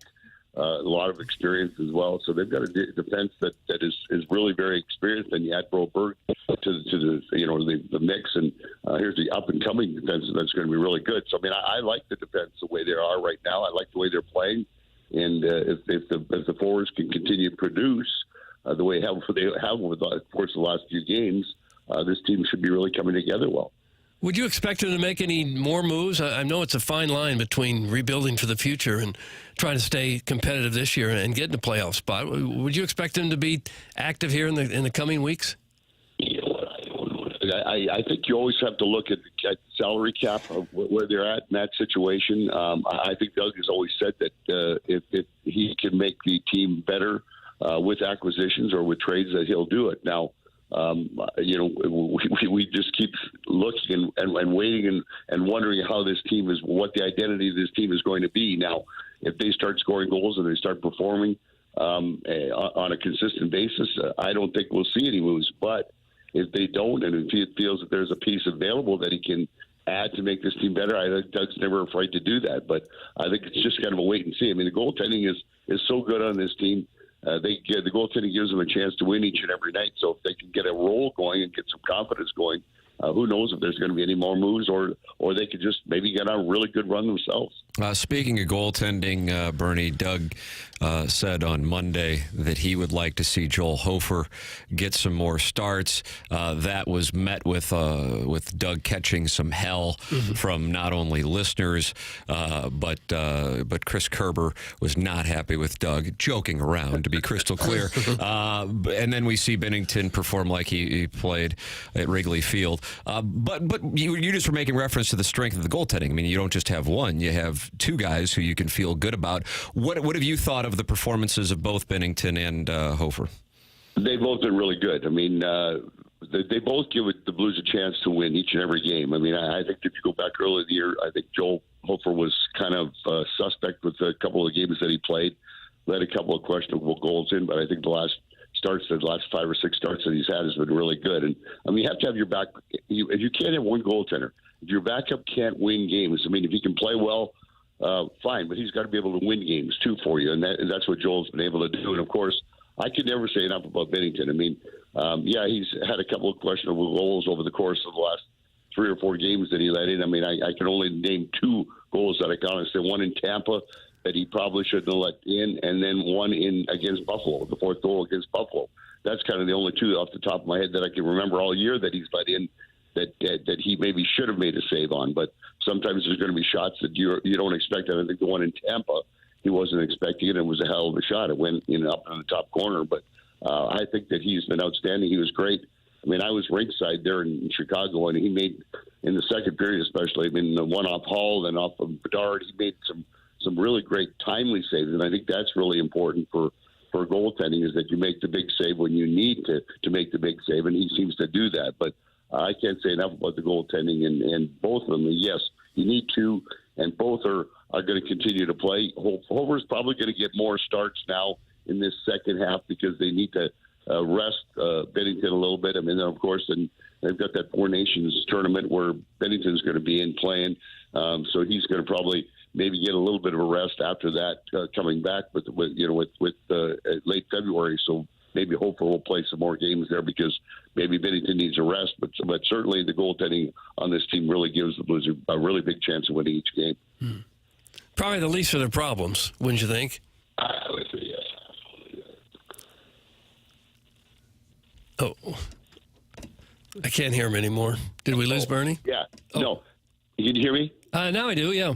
Okay, yeah, no, that's the least of the problems. There is no problems with the goaltending. The goaltending has been actually very, very solid, and it's always you got to have less quality chances. I mean, I think the Blues still do give up way too many quality chances. I mean, you go back to the game against Buffalo last week, they gave up a couple of breakaways. You can't give up these odd man rushes. The same thing happened in Chicago. These are things that you got to stop from happening. You got to avoid these odd man rushes more and more from each game.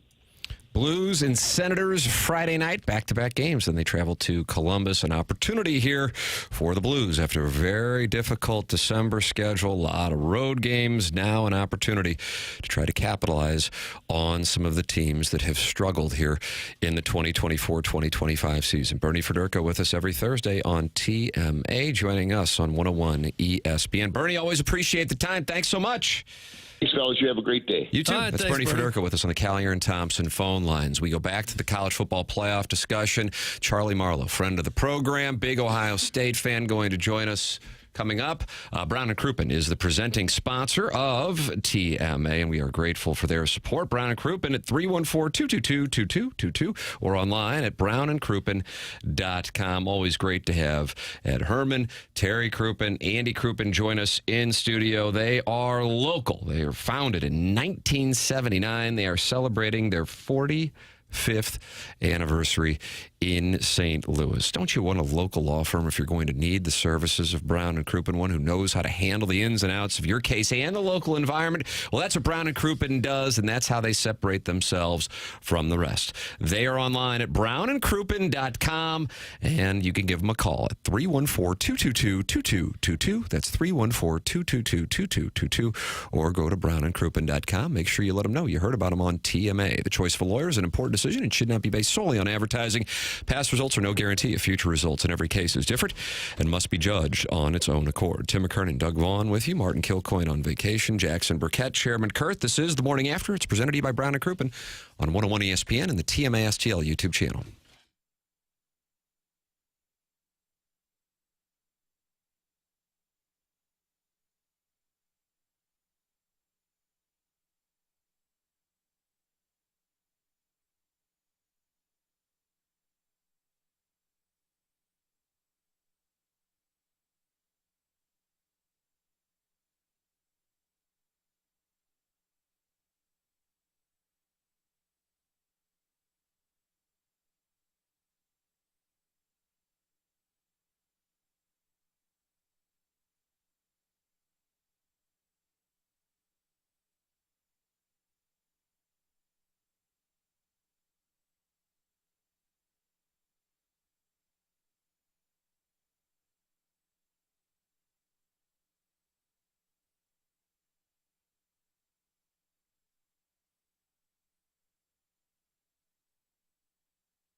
This is Action Jackson with a SportsCenter update brought to you by Saliga Heating and Cooling. The Rockets took off last night, defeating the Mavericks 110-99. Alperen Şengün was 23 points. That was another SportsCenter update brought to you by Saliga Heating and Cooling, an independent American Standard heating and air conditioning dealer.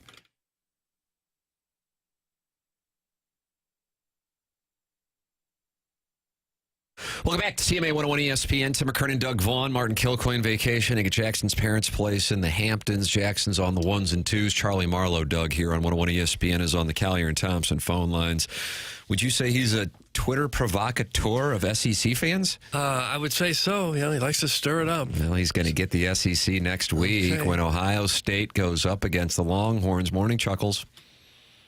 Good morning, gentlemen. Happy New Year. And can I just say real quick, I was listening to Jackson do the update. Great update.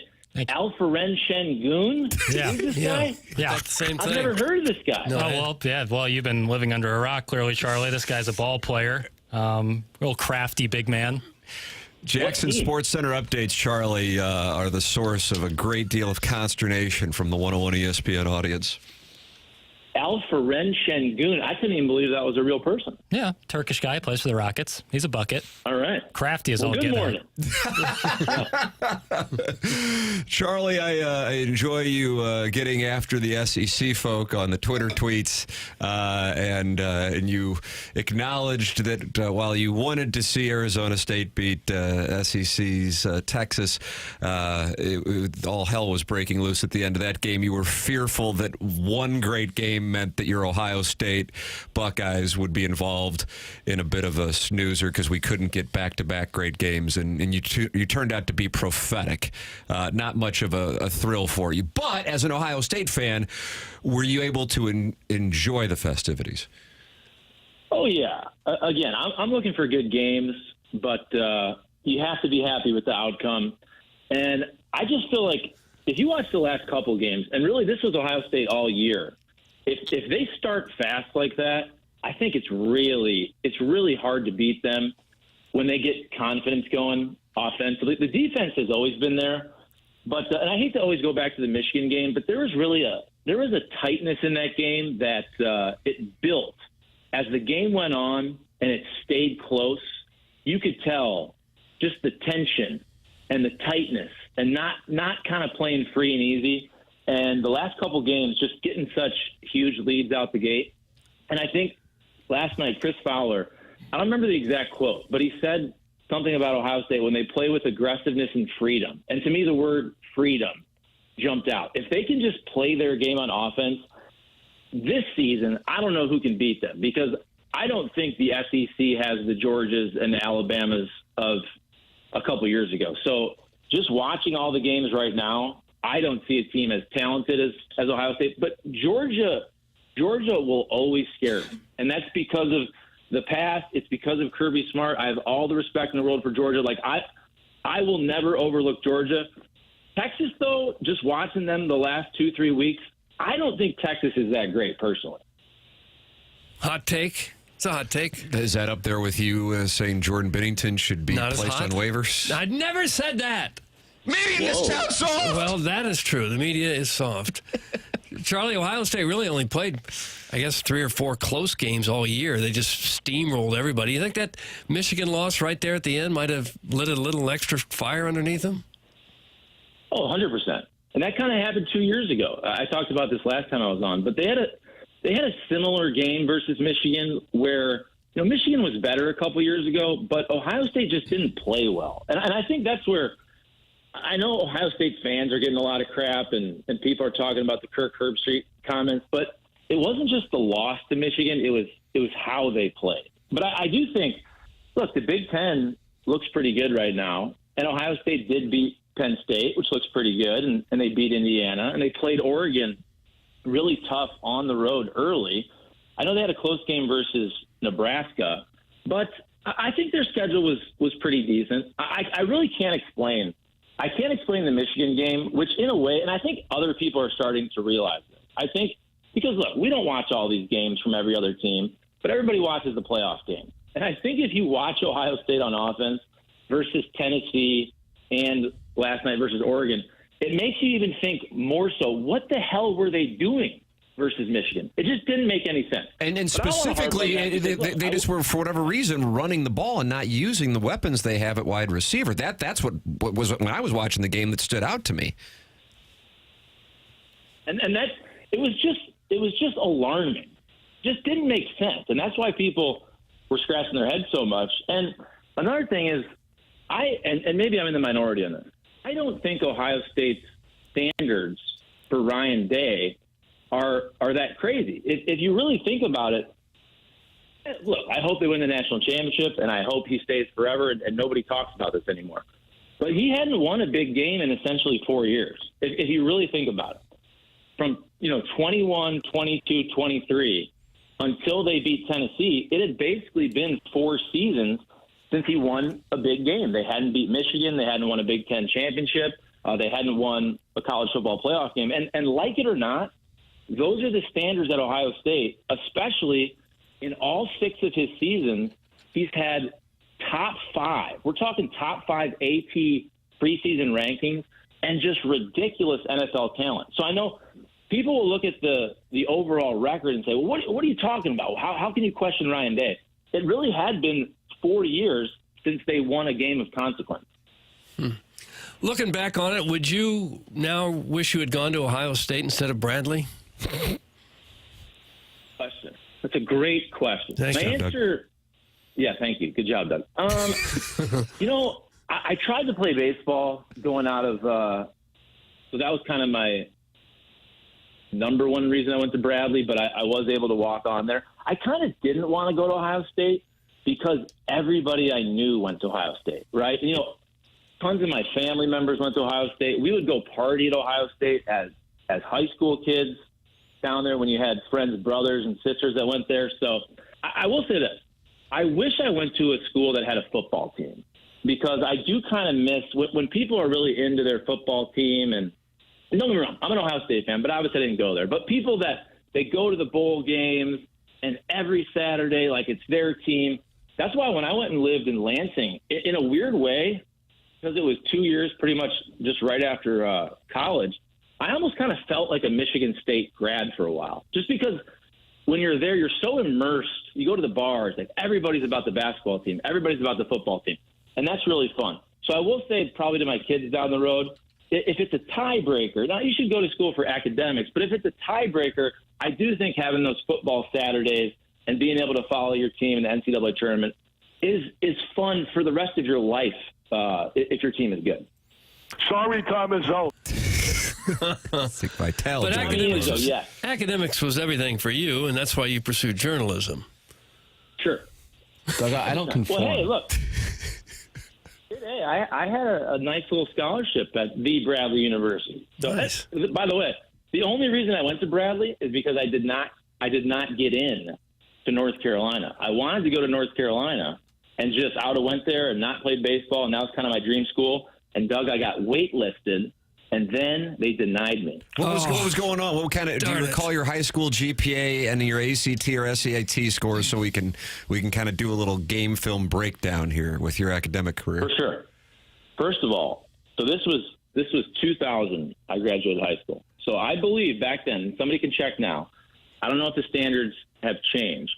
I believe North Carolina would get about 10,000 out-of-state applicants each year, and they would admit 600. I believe it was 6% out-of-state admission. I had like a 4.15 GPA. I think my ACT was 28. I think I got a 1290 on SAT. So look, it wasn't bad. I was waitlisted, but then they denied me, and I kind of just always thought I'd get in there, right? So Bradley was kind of the fallback. Quite a live read for Bradley, but those are some good academic credentials to get waitlisted by the Tar Heels, especially since we know they don't necessarily require people going to class. They would make up classes, as a matter of fact. Doug, that's a bad beat. Mm-hmm. Were you on tilt when you didn't get in?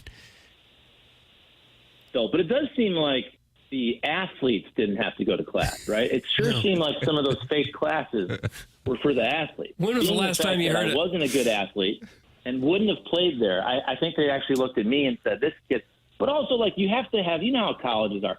You have to have a kid from every state. you want to have a kid from every country so you can say, hey, North Carolina had kids from every 50 state and 87 countries. So I'm going to blame it on that. Guys, they won't.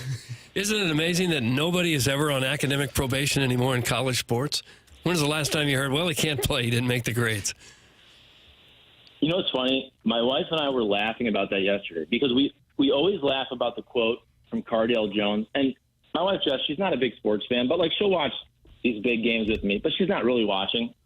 But we were saying something about academics with college athletics, and she brought up that famous Cardale Jones quote. She goes, what was that quote that guy said? And I said, we ain't here to play school. And that's like the greatest quote ever from Cardale Jones from 12th grade.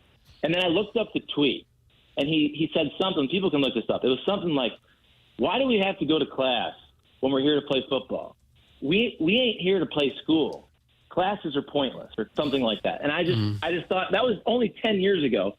And nobody really cared then, but now nobody really cares at all. Would you care at all if these kids didn't go to class? They're all making millions of dollars. Like, it just doesn't matter.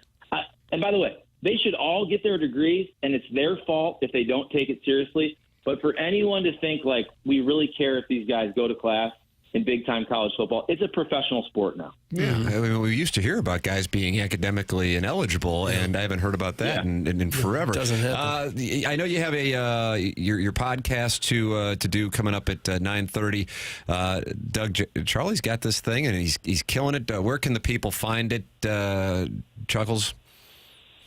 Okay, so this particular recording we're doing is for Kenny Wallace. So Kenny Wallace is all the NASCAR stuff. We just had a great year. Fantastic year, and that's Kenny Wallace on YouTube. On podcast, which is called Kenny Wallace Media. Some of my stuff's on there too, talking Cardinals and usually college football. But then our big podcasts with Kenny are now on Dale Earnhardt Jr.'s Dirty Mo Media podcast platform. So there's a weekly podcast called Hernan Schrader with Kenny Wallace and Ken Schrader, and then there's another weekly podcast called Kenny Conversations, which are just a weekly big-time interview with a NASCAR driver or personality. Look at this guy, Doug. He's got his own empire, and he's working with Dale Earnhardt Jr. and Kenny Wallace. And we actually have a rare auto racing thought here on the program. Hey, Charlie, no text. Work on that babysitter game. Doug, I don't know what that means. Work on that babysitter game. I have no idea. And secondarily, who you like in next month's 500? Anybody but a Penske, eh? Christopher Bell is a dreamboat, and Matt Kenseth can have my wife. That's from the recovering alcoholic from Belleville and Webster Groves. He offers his wife to me, Michael Wellington, and now Matt Kenseth. Yes, I knew it was from him. So he actually, no one cares about this, but I called him day of Saturday. We had a babysitter. I said, hey, any chance you can get us a table at Olive and Oak? This was like 2 hours out. Of course he does. He always comes through. But then our babysitter had like a car issue, so I had to cancel. Oh, no. So that's what that's about. Daytona 500. I'm a Denny Hamlin guy. I want Denny Hamlin to win a championship. He's great for the sport. He's suing NASCAR right now. It's a great story, him and Michael Jordan, if you're following that. So I'm going to go with Denny Hamlin. And I think he's won the Daytona 500 3 times already. Doug, there it is. Put your Denny Hamlin wager in. I guess I should. I'm not sure where to do it, but I'll get it done. Charlie's Denny Hamlin, Doug. Okay. Hey, Chuckles, who you got this afternoon with Georgia Notre Dame? The number is Notre Dame -1 right now. Okay, so I think you'll appreciate this as a gambler, Tim. Yeah.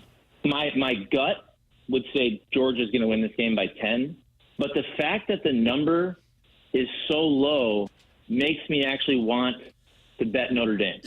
You know what I'm saying? Like, I know this is more about the past, and I shouldn't think like this, but I just can't remember Notre Dame ever showing up for a big game in my lifetime. And I hate to say that, but it's true. And I will always give Georgia the benefit of the doubt. So until Notre Dame proves it on the field, I just can't buy it. Well, in the college football playoff, if anything, Notre Dame has not only lost, but they've been blown off the field every single time that they've been in this thing. And the one that gets talked about more often than anything is when they played Derrick Henry when he was a freshman and just ran all over him in the championship game. I mean, hey, you know, I have family members who live and die by Notre Dame football, and I think that is an absolutely fair observation. I think that this team is different. The variable on this game this afternoon is Gunnar Stockton.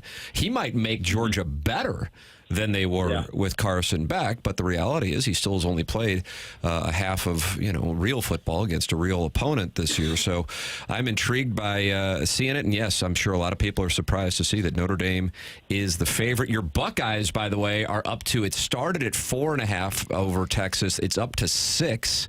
Ohio State -6 against Texas. I could see that number climbing more before kickoff.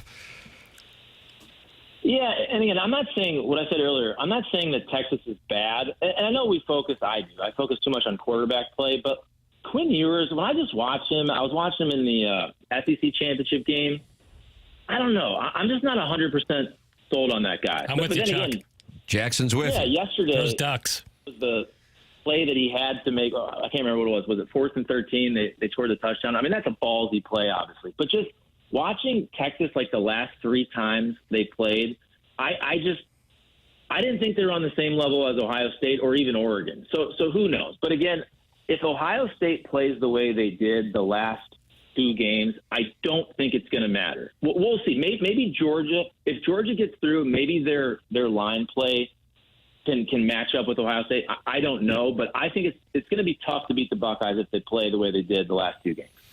Ohio State on an absolute heater ever since the debacle against the Michigan Wolverines. Chuckles Marlo, big Ohio State fan, SEC fan, provocateur on the Twitter tweets.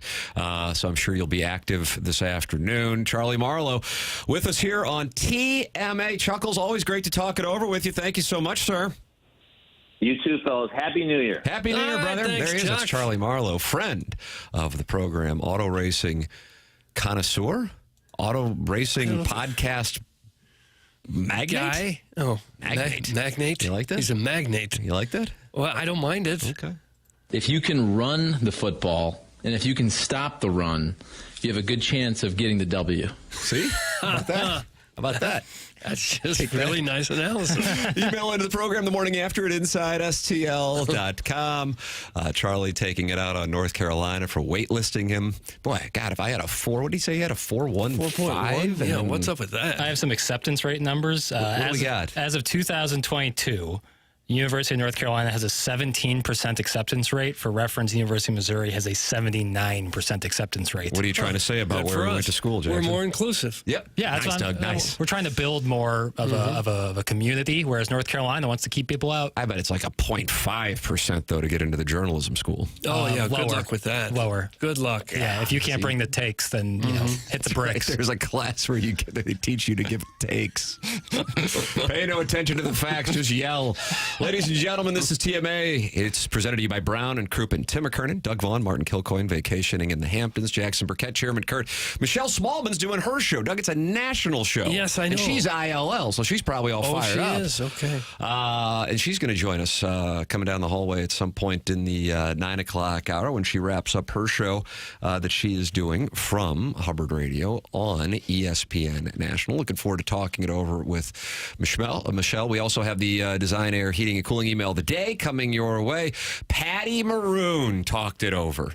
The Winter Classic. And then he took a little shot, too. Not like the Chris Chelios calling St. Louis's Hillbillies shot. No. Pat Maroon wouldn't do that. No. But we'll have that for you. That's coming up. This is TMA 101 ESPN.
Ladies and gentlemen, it's TMA. 101 ESPN. Tim McKernan, Doug Vaughn, Martin Kilcoyne is on vacation. Jackson Burkett's on the ones and twos. Chairman Kurt fielding your phone calls via the Callier and Thompson phone lines, 314-974-0101. The studio cameras brought to you by the Air Alliance team, and you can watch us and talk it over in the YouTube chat. Droid Effects said, I served my time out. Good morning. Jackson, what, you suspend him or something? I didn't. Maybe Doug did. Doug, did you suspend Droid Effects? I'm checking the Illinois Recovery Center.com suspension log. You'll know is the answer to that. I have not. I'm willing to. You say that John Scores says the best moment on this show of 2024 was Michael Wellington taking down Mr. Licks. John Scores is in there. You can chat with the fine people. 262 people are in there right now talking it over. YouTube.com/TMASTL. In this Fisher Window and Door Store 8 o'clock hour, we were joined by Bernie Federko and Charlie Marlo talking college football with Chuckles Marlo in the Winter Classic with Bernie Federko. Blues and Senators back at it tomorrow night. You'll get a chance to hear the pregame at 6 p.m. here on 101 ESPN. Puck drop 7 p.m. Friend of the program, Patty Maroon, was talking it over at the Winter Classic, and he didn't hesitate to bust some balls on Biz Nasty. Doug, take a listen if you would. Okay, I'd love to. I mean, Wrigley Field is absolutely beautiful, and there's so much history here in Wrigley Field, and just a Chicago city as itself. So skating around here, seeing the fans, chanting our names, it's pretty special. Patty, it's Biz. You need some oxygen down there? You tired from walking those steps or what? Biz, you should probably be an e-bug the way you sat on the bench. Okay, here we go. Here we go, buddy. I used your twig yesterday to go against Bedard, so I'd imagine I sprinkled a little luck in that bad boy. You think you got one in you tonight? Honestly, I might have one tonight. I might have two tonight, Biz. All right. Let me tell you something. Here's a projection for you, Doug. Do with it what you want. You know I'm about futures at the Tam Avenue Capital Partners. All about that. Thank you. Biz Nasty and Patty Maroon, the next Charles Barkley and Shaquille O'Neal. Biz Nasty and Patty Maroon, the next NBA on TNT and wherever it might roam next year. ESPN or something. Charles Barkley, Shaquille O'Neal, Kenny the Jet, and Ernie Johnson. That would be a great thing for the league. Patty Maroon, I'm telling you, man. We had him on, I think it was the 5th anniversary of his goal against the Stars, and Ben Bishop had him on the show. And I'm like, man, you are going to kill it in broadcasting whenever you're done. Yeah. Because he's a ball buster, but he's fine with getting his balls busted, just like you heard there from Biz Nasty. It's a great thing for the game if you have those kind of personalities emerge. And there's my projection, Doug. So buy up that stock if you would. Okay.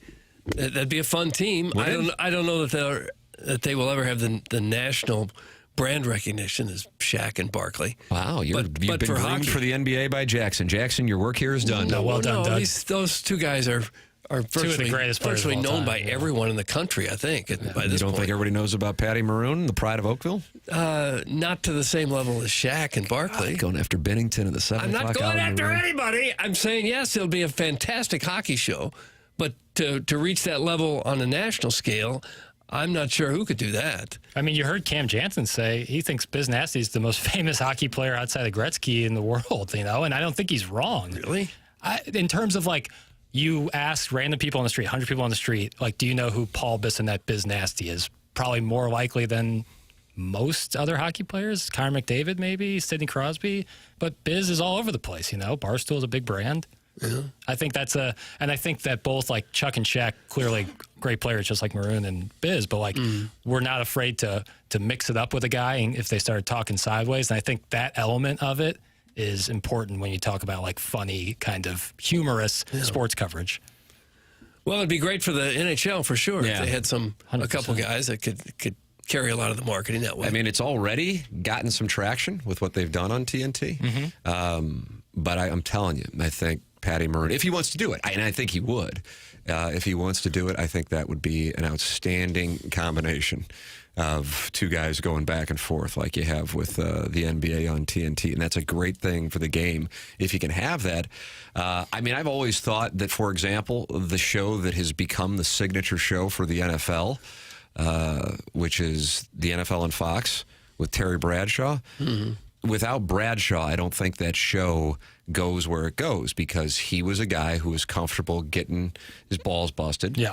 And also firing shots back. But you need to have that guy who's recognizable, won championships, and also has that likability of busting balls and then also getting his balls busted too. And I think that's what you got there with the combination of Maroon's success dating back to the Cup run with the Blues and then his success with Tampa.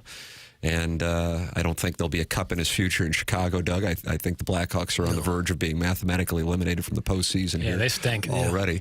But, hey, man, with the run that he was a part of and also his personality, there it is. Buy up the futures if you want. Okay. Buy him now. All right. That Patty Maroon's low priced right now. He ain't going to be in 5 years, Jackie Papers. No.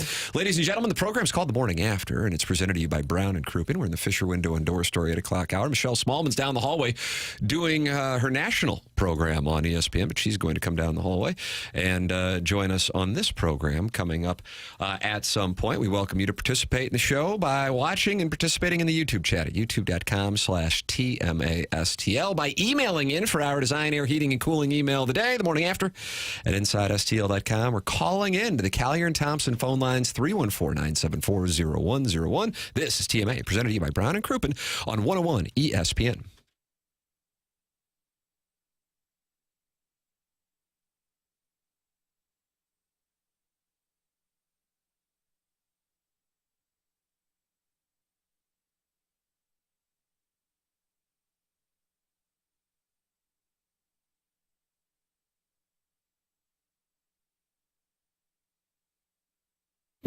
Hey, Tim McKernan here for Aesthetic Design and Build. It's the new year. You want to make improvements on your home? I've got the place for you. That's Aesthetic Design and Build. I've gotten to know Dan and his team at Aesthetic Design and Build. Went out and saw their showroom in Chesterfield Valley. Super impressed. So impressed, actually, that I said, hey, can you come to my house and see what we can do here? And they can do so many things from a customization standpoint. That is what separates them from everybody else. They've been building high-quality custom decks and outdoor living spaces now for over 30 years. You can see their work at aestheticdesignandbuild.com or check out their showroom in Chesterfield Valley. It's all about customization, and that's what they do. Really like these guys, the work that they do, and the custom ability and the 30 years of track record that Aesthetic Design and Build has. They're online at aestheticdesignandbuild.com, or you can call them 636-532-5008, aestheticdesignandbuild.com.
World Series. Doug, 12-25 here in St. Louis. It certainly looks that way. The way they beefed up this offseason is very encouraging. Have they added a I single don't know who's player? going to beat them. I just don't know. Nice. Arenado apparently going nowhere now. I still think he'll be traded. It's kind of hit a roadblock, it seems. Has to be traded. Yeah, if anybody wants to bet that he won't be, though, I will take action. I'm not touching that. All right, fine. I'll Venmo with the listeners. 314-399-9646 is where you can text in to bet me on things. I'm open for business. It is TMA. It's presented to you by Brown and Crouppen. Tim McKernan, Doug Vaughn, Martin Kilcoyne is off. Chairman Kurt, Jackson Burkett with you here on the program. I wake up every morning and I hope that I'm aligned with Stephen A. Smith, Dan Orlovsky, and Chris Russo, and I am thrilled that I do, even though I really do believe what I say. They are furious about the non-targeting call against or not against Texas that would have given Arizona State a first down at the 37 with 1:08 left in the tie game in the Chick-fil-A Peach Bowl yesterday. So that makes me look in the mirror candidly. That's honestly what it does. You have to take, I'm like, oh no. But I really was angry about it. How could you not? I mean, again, like I was staring at it, I was like, I cannot believe they didn't. What is targeting if that isn't targeting? I mean, I know it wasn't like the guy was brutally injured, but he got hit in the head with another player's helmet. That's targeting. Jackson, you were on Arizona State? I was, yeah. I have the updated pick six. All right. I didn't. There wasn't a game. I was texting because I did bet South Carolina with a friend of mine, and yesterday morning he texted me, "You want your money back?" And I thought it was going to be an opportunity to meet him in a parking lot, and do what? Just perform a service. Oh, and the Boogie Nights. But he wanted to bet, and I think he wanted to take Arizona State. I'm like, Texas, the thing with the 13-point numbers, I think it was at 13.5 at the time. I think it kicked off closer to 12.5 or 12. But I'm like, Texas, I think, is going to win. But Texas just doesn't put up a lot of points. They had one game since the start of November where the offense went off, and that's when they beat the hell out of Florida, which really looks impressive based on the way Florida finished the season. But other than that, they were more about their defense. So I thought for them to cover that number, that would really have to take something. And early on in the game, it actually looked like they weren't going to have any problem with it. But to Arizona State's credit, they mount the comeback, and they become the first and to date only underdog to cover in the college football playoff. How about that? Man, the public's been getting fat. I'm telling you. It's so hard to gamble, I think, these lines. Because Texas and Arizona State, they played the game and it was tied. And then by the time it's done, it's an 8-point spread. And 8 points would be a big spread. If Texas had been favored by 8, that would have been a pretty big number. 8, right. And that's what they won by. Right. So even though the game was even, they still wound up having a pretty comfortable win if you just go by spreads. Right. So I don't like betting college basketball. Those free throws at the end can hammer you. Yeah, in some same way. All right, so Tim, so we obviously still have one game to play, and so some of our guys have 2 plays left with a 6 total. Tim, you're at 1-3 as we stand right now. You have Notre Dame in the under today. Doug, you are at 2-2. You have Notre Dame in the over left to play. Okay. Cam is 2-2. He has Georgia in the over left, and I am 3-2 with just Notre Dame.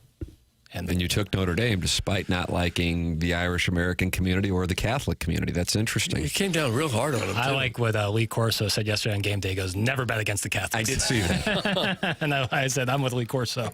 Once again, by the way, Nick Saban continues his streak of using the S word on the show, and he got it out of the way like within 10 minutes of the show. It's just a free-for-all. Did they bleep it? I didn't hear it. I was watching live. They didn't bleep it. I don't think they did. Really? Yeah. I don't know what the deal is with I think even the FCC is afraid of him. I would be. Yeah, him and Belichick, they could probably do whatever they want. I saw there was a nice thread, someone tweeted it, of Reddit users talking about like who accidentally were on the Pat McAfee megacast of the Rose Bowl, and they're like, I didn't realize ESPN dropped this many profanities, and they were going crazy and like really upset. And then people had to be like, you're watching the megacast, not the traditional broadcast. So what is this I mean, I'm aware of the megacast. Who was on the megacast yesterday? McAfee, Chairman, you know a couple. Yeah, I actually had that on for the second half, and I'm a McAfee guy, but it was a brutal listen. So who's on it? AJ Hawk. And then I can't recall the other guy's name. I didn't necessarily recognize. Darnell Coles? I think it was Darnell Coles. I think it was. It was Darnell Coles. Junior Spivey. But they dropped a couple. They dropped a couple of S-bombs. But then they had this thing where they had a word that they were using in place of it, and they were just going to the well over and over. They must have said this word 100 times, and it was a little too fratty for me. And I like Pat McAfee. Oh wow. A little too fratty. And Junior Spivey was on the broadcast. You never know. Spivey, Darnell Coles, A.J. Hawk, and Pat McAfee, Doug. That's a unique lineup. Did Spivey did he get enough at bats? Should we relitigate that? Junior Spivey's career with the Cardinals? Jackson would like to revisit Junior Spivey's time with the Cardinals. Enough at bats for what? On the program. I don't know. Just, That's when you know you got a strong take. when somebody follows up, I don't know. Eckstein kind of took a spot, right? I am telling you, Stephen A. Smith is going over the targeting hit on Arizona State. Like Kevin Costner at the end of JFK. Back into the left. I think I've seen it 100 times since we started our 9 o'clock hour. There's Kenny Dillingham rolling his eyes as the officials explain it. Oh, my God, it's such garbage. I don't know. I look at it and I go, okay, that's something that would happen in Missouri. It's something that would happen in Illinois. You're not a blue blood. You get banged. I don't know. Here is Cam Scatterbo after the game. He was asked what was going on with his health because he would have these ridiculous plays and then he'd run off to the sidelines. Here's what he had to say. Oh, let's hear it. I threw up. I threw up. I drank too much water too fast, and I was kind of feeling sloshy, and then felt better after. So. Puke and rally. I felt a lot better after throwing up, and that's when it all started. I had a rough first half. I wasn't feeling too good. In that second half, it was a different ball game. So. I watched that entire post game. Outstanding. All three of those guys: Sam Levitt, the quarterback, Cam Scatterbo, and Kenny Dillingham. Super press conference, really likable group of guys, and I think that it's not to say they would have won had that targeting call been made, but I think that they would have been at about 80% to get points to win had that been called. Levitt looked good. He's just a freshman too, according to ESPN. Is that wrong? He has 1 or 2 years left. Oh. Yeah, I think because he's a freshman. He was at Michigan State. He transferred and then went to Arizona State. So he might only have 7 or 8 more years. That's correct, depending on the future Diego Pavia litigation. Yeah. Right, yeah. He announced yesterday in the press conference he's coming back. The quarterback is coming back to Arizona State. Which, Arizona State, we all know, West Coast needs more representation in college football. Obviously, Oregon's great, and USC is a prestigious program, but outside of those 2 schools, is there really I guess UW last year. Yeah, Washington last year. But yeah, overall. But when you got a guy who's 34 years old and he did what he did, that team had very low expectations, by the way. To finish dead last. That's right. And do what they did. That was really impressive. And I'll tell you, I was wrong as can be on that. I just thought that they're probably not going to be able to hang with them. And they weren't in the first half, but to come back like that, especially with their top wide receiver out and their signature players running back, and they were able to come back, that was incredibly impressive. And I thought the way that Dillingham handled a lot of that stuff after the game was impressive. So only 34 years old. I'll be intrigued to see if they can keep that going for a program that you have to go back to, what, was it Jake the Snake Plummer in 96? Was that 97? I don't know the years, Tim. They upset Nebraska. I think 97. They were showing that highlight yesterday. Yeah. What a play. Snake pass. Snake. That hasn't really had much going on. I know you love Brock Osweiler. He's going to join us. Tall drink of water. He clipped Missouri. Was that 2011 when he... I don't know the years, Tim.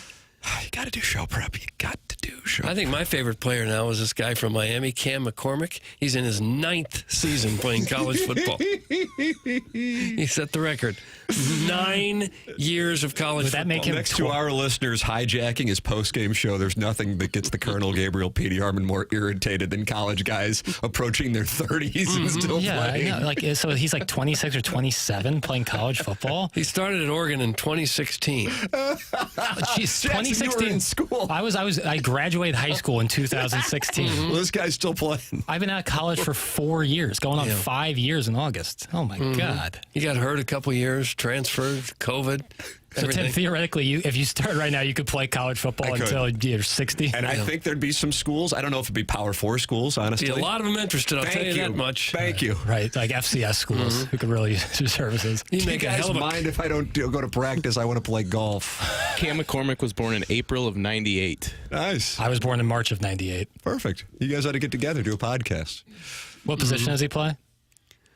Tight end. Tight end. All right, skill position. I'll talk with him. Okay. Right, so Jackson's interested in skill players. He won't talk with offensive line. No, thank you. Tim McKernan, Doug Vaughn, Jackson Burkett, Chairman Kurt with you. The program is called The Morning After. We have been joined by Bernie Federko and Charlie Marlo on the program, both Hall of Famers from my standpoint. Michelle Smallman is doing her program, her national show down the hallway, and she is going to join us coming up here on the show in studio. She is doing her show remotely, so she's going to join us in studio. You can send your emails in for our Design, Air, Heating, and Cooling email today, the morning after at InsideSTL.com. Tim McKernan, Doug Vaughn, Chairman Kurt, Jackson Burkett with you. This is TMA on 101 ESPN, presented to you by Brown and Crouppen.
Welcome back to McKernan, Doug Vaughn, Jackson Burkett, Chairman Kurt with you. Martin Kilcoyne vacationing at Jackson's parents' place in the Hamptons. Michelle Smallman is going to be joining us in studio coming up, along with listeners welcome to participate via the Design, Air, Heating, and Cooling email today at 10:45, the morning after, at InsideSTL.com. And Doug, I have somebody who wants to wager with me on the Nolan Arenado trade. Tim, I will take the Arenado bet. It would be an honor to lose money to you. That's from Big Tough. For heaven's sakes. I'll let him set the stakes. My bet limit, of course, is my unit size is $10,000, but I know not everybody was able to work in low-powered AM radio and HD2, so I don't want to judge on that if he can only bet. That's when you were really stacking Benjamins. Thank you. Yeah, the low-powered AM. We finna be rich. Everyone there just reeked of money. That's right. Old money, too. Big Tough, you can set the terms. The bet officially is Nolan Arenado will be traded before opening day. I feel incredibly comfortable with that, and so I shall wager with you. As someone who's lost money to Tim in many a wager, it's not as much as an honor as you think it is. It's just simply losing, taking money. Have you lost your mind? It's taking money from your account out of your family's mouth and giving it to Tim. It doesn't feel that great. I've been on the business end of it many a time. You should be honored to lay hosannas at his feet. Thank you, Doug. I mean, at the first time, you get that kind of feeling. That well, you have access to my Venmo. which is which is great. And you get the butterflies in your stomach. But after about the 20th time, betting on when a playoff game in the NHL is going to start or Nassau on the back nine, it's just tough. You've had enough, haven't you? It just doesn't feel that great. Okay. I'm kind of like you, Doug. It hurts more to lose the money than it does feel good to get the money, in a way. Because I always feel bad taking someone's money. That's not my hang up. It's just like giving away the money. It's like, man, think of all that stuff I could have bought, Yeah. Think of all the knickknacks. These dollars are nothing more than mere bullets to go collect more dollars. And if you want to sit on them, be my guest. Enjoy your cubicle for the next few decades, though, Batches. I'm George Bailey. That's fine. I'll be George Bailey. What in the world? George Bailey. That's Martin's impression of my father. Yes, in a way. But, it reminds me of Bill's house, Fred's house. No, what was that right there? That's A Wonderful Life. It's fresh on the mind. Oh, did you see it this Christmas? Of course, I see it every Christmas. It's awesome. Speaking of my father, Chairman Stephen Wildwood is playing Harbortown today. He's teeing off. He texted me. He's our Milagro Tequila Listener of the Year. He is teeing off in about 20 minutes, assuming that this is 10:45 Eastern time. And my family is down there, my father and my mother. And they have a place right where he is teeing off, and so I believe they are going to be interacting today. I don't know if they're going to be really, because his tee time got delayed because there's a frost delay in southern South Carolina.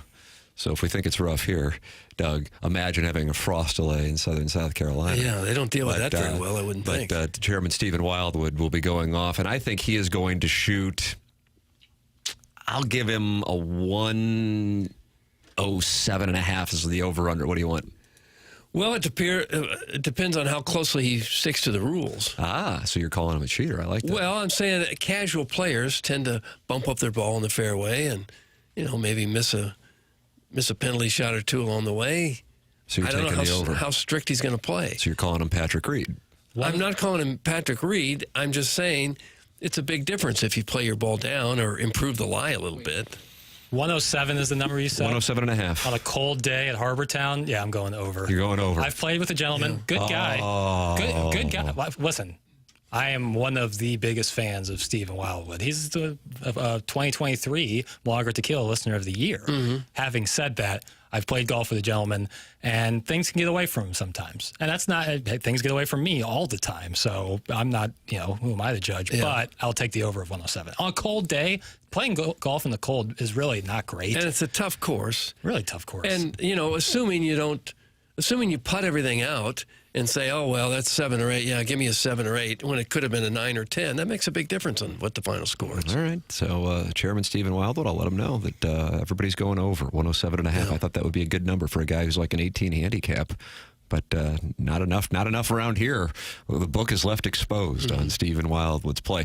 Michelle Smallman is here, and she's going to join us in the next segment. It is going to be great to talk it over with Michelle, who is doing her ESPN National program from right here at Hubbard Radio St. Louis for the next couple days while she's in town for the holidays. We'll take your emails the morning after at InsideSTL.com for the Design, Air, Heating, and Cooling email of the day. Tim McKernan, Doug Vaughn, Michelle Smallman going to join us. Martin Kilcoyne vacationing. Jackson Burkett and Chairman Kurt with you. This is the Morning After, presented to you by Brown and Crouppen on 101 ESPN and the TMA STL YouTube channel.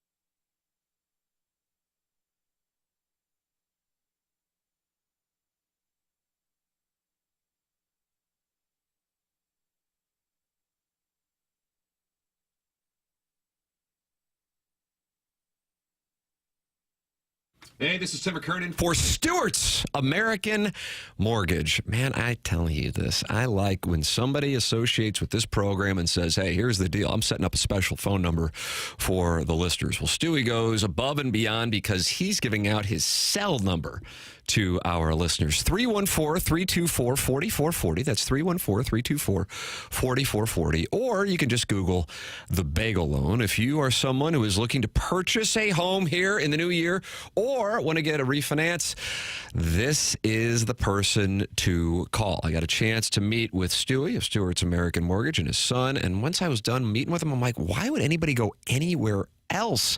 You go, well, what is the bagel loan? Here's the deal. If you borrow $200,000 or more, there's no underwriting fees, no appraisal fees, no title fees, no lender fees, and no closing costs. Stewie's your guy, and he makes it easy.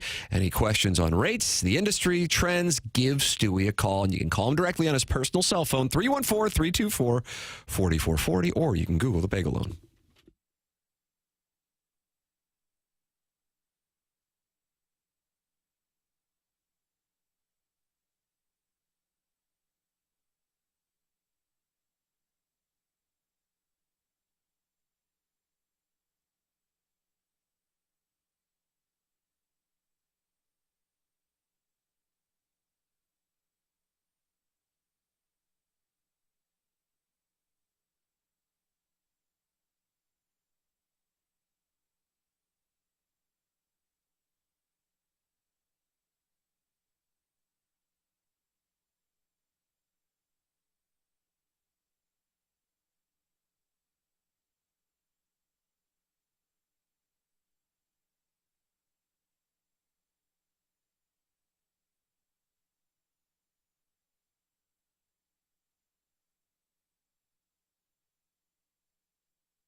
This is Action Jackson with a Sports Center update, driven by Johnny Londoff Chevrolet and Johnny Londoff Autoplex. The Knicks defeat the Jazz last night, 119-103. Karl Anthony Towns with 31 points and 21 rebounds. That was another Sports Center update, driven by Johnny Londoff Chevrolet and Johnny Londoff Autoplex. See them at londoff.com. Chevy, together we drive. Are you kidding me?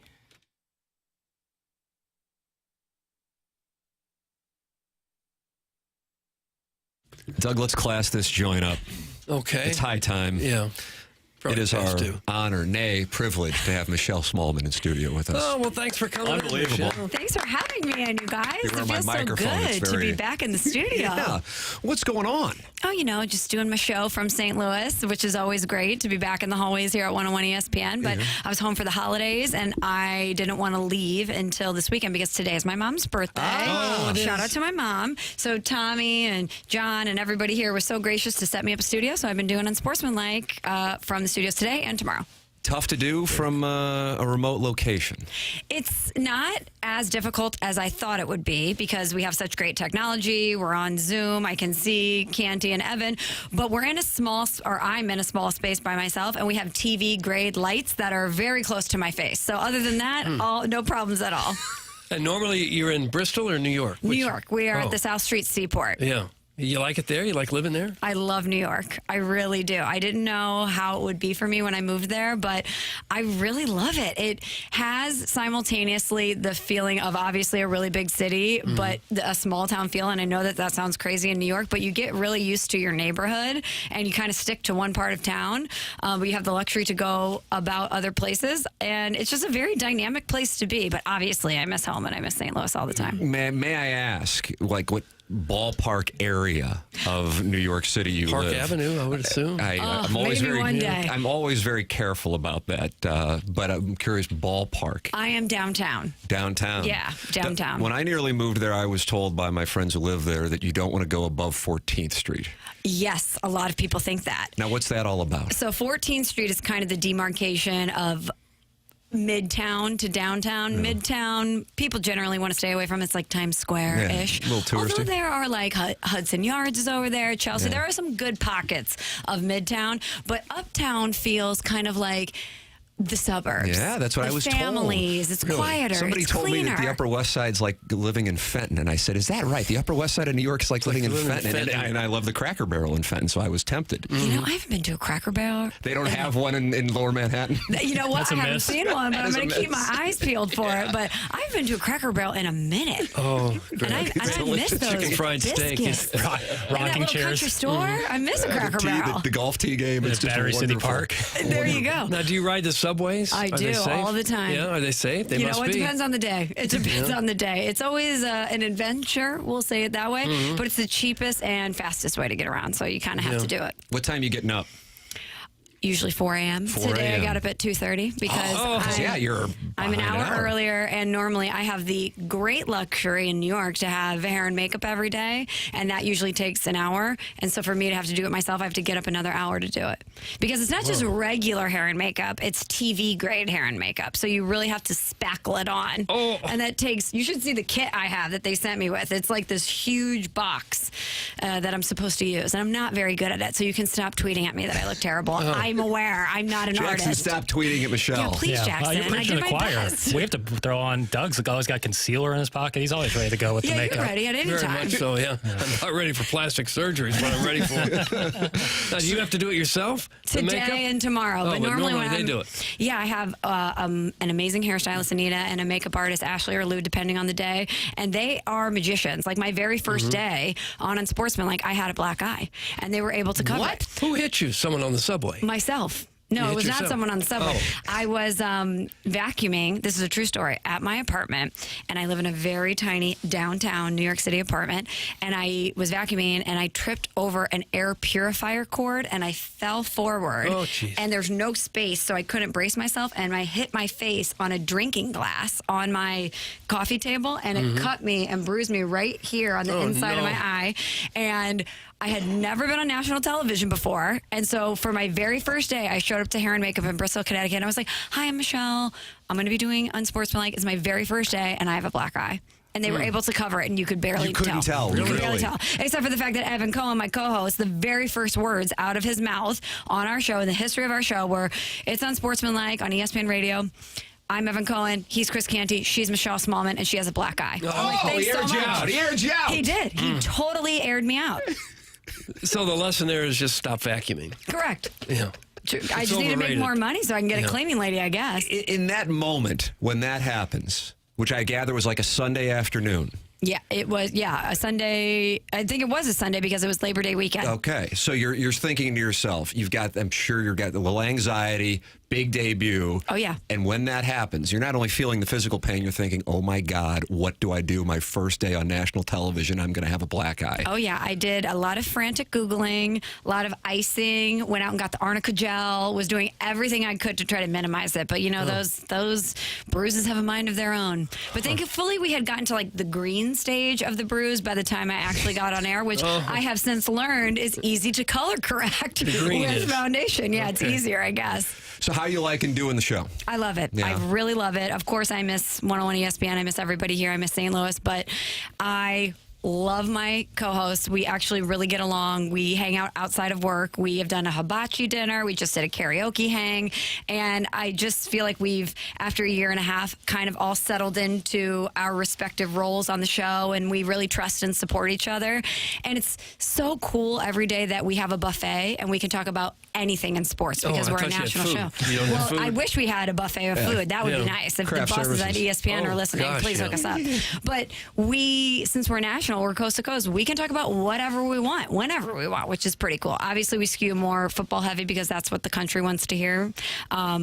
which stinks for us because we don't have a team in St. Louis. Right. I've adopted the Green Bay Packers, though, so I'm back on the football bandwagon. But it's very fun. We have a lot of fun every day. We get to laugh, show our personalities, and talk about sports. You can't complain. How do you get to a point where you get to hang out with your coworkers? Because Doug and I have been working together on this show since 2007, and never once have we dined. Wait, never? Strictly Never once. coworkers. Yeah, he's very Never. adamant, Michelle, that we are not friends, but mere coworkers. And candidly, it hurts my feelings. Has you asked him out to dinner and he's my declined? God, I ask him out to dinner constantly. It's a new year. It's 2025. Let's Can go we out. maybe... Our Cracker Barrel tonight, me and you. Cracker Barrel. Closing time hits and we just kind of go our separate ways, and that's that. Everyone's got their own life. So I understand that because I very much believe in the separation of church and state. Our jobs are pretty all-consuming. There's always a game. There's always something to pay attention to. Right. And you don't want to risk getting sick of your coworkers or your co-hosts.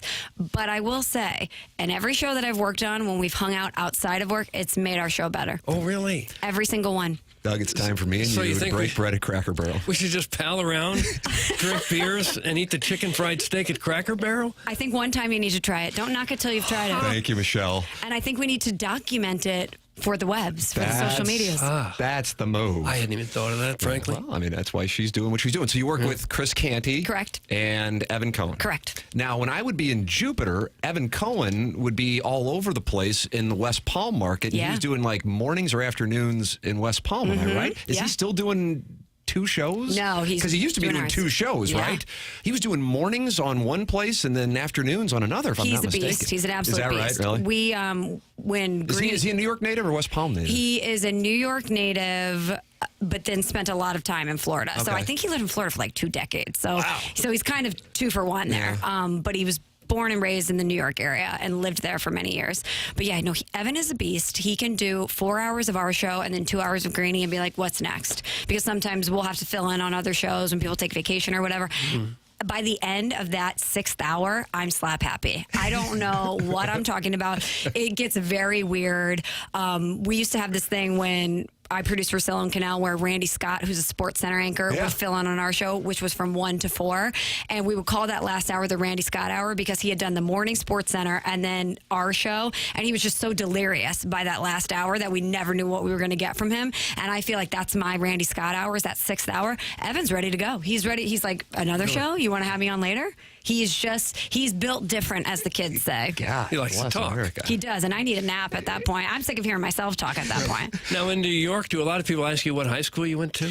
Not so much. They don't do that? But I will say here in St. Louis, people will ask me that question, and then I'll say, oh, I'm from the Illinois side of the river. They're like, never mind. Never mind. They because realize now quickly. I know I can't handicap you by which school you went They to. can't determine my wealth Right, by where I went to high school because they Which don't one- care. Which one was it? We'll try to determine your wealth. I went to Altoff in Belleville. Doug, here goes Doug. Elitist. Here it goes. Private school only. Public school won't State cut champs at Altoff. Yeah, Doug, show your respect. Did you play sports there? I did. I played soccer. Oh, did you? Yeah. How was and you the were club? pretty good player? I was all right, yeah. Captain of the team, no big deal. Oh, gosh. Man. Can't handle Went to this. state my senior year, no big deal. How many goals you get? Too many to count, Doug. Oh, for heaven's sakes. How about that, Doug? Okay. This is amazing, Michelle. You pop up on the show and the YouTube count goes up substantially. Oh, boy. That's the magic. Everyone wanted to rip my hair and makeup today that I had to That's do the myself. magic. No, a lot of compliments, I assure you, which is rare on this particular program. Listen, you've been up since 2:30. I don't want to keep you. I'd love to have you stick around, but whatever you God want. bless America. I want to hear what you think about your boy Brett Bielema. Oh boy. And Jackson doesn't like that Shane Beamer, so you guys might be able to bond here. Look at us. But I all had a hell of a year. So I have some questions for you guys too, if that's Oh, okay. Yeah, Doug will not I'm take not taking questions. questions. That's okay. You can direct them at the other 3 people here. Yeah, in I the have some studio. questions about the Cardinals because I haven't been as locked in and things don't seem so great. So I'm just wanting to prognosticate how upset I should be. Yeah, this is quite a little off season we're having here. Yeah, Michelle. yeah. Michelle Smallman, kind enough to join us. She is in her 5th hour of broadcasting and been up since 2:30 local time. Kind enough to join us here as she is back in St. Louis and doing her national show on ESPN from Hubbard Radio St. Louis. Munganast, a loyal sponsor of TMA for a long time, and we are loyal customers of Munganast St. Louis Acura, Munganast Burkhardt Alton Toyota. Online at stlouisacura.com and altontoyota.com. Plus, they set up a number specific specifically for TMA listeners, and that number is 314-252-0029. That's Jamie Burkhardt, that's Peter Munganast, and then in the service department, that's Ryan Seiberg. I am a very happy customer of Munganast. So is Doug. They're online at stlouisacura.com or altontoyota.com. It's Munganast, St. Louis Acura. Munganast, Burkhardt, Alton Toyota. Tim McKernan, Doug Vaughn, Michelle Smallman with us. Jackson Burkett and Chairman Kurt. This is TMA, presented to you by Brown and Crouppen on 101 ESPN.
Welcome back to TMA 101 ESPN. The show is presented to you by Brown and Crouppen, Tim McKernan, Doug Vaughn, Michelle Smallman, kind enough to join us here on the program. What's on the itinerary? How much longer are you in town? What's the plan? Do you have a nonstop back to New York?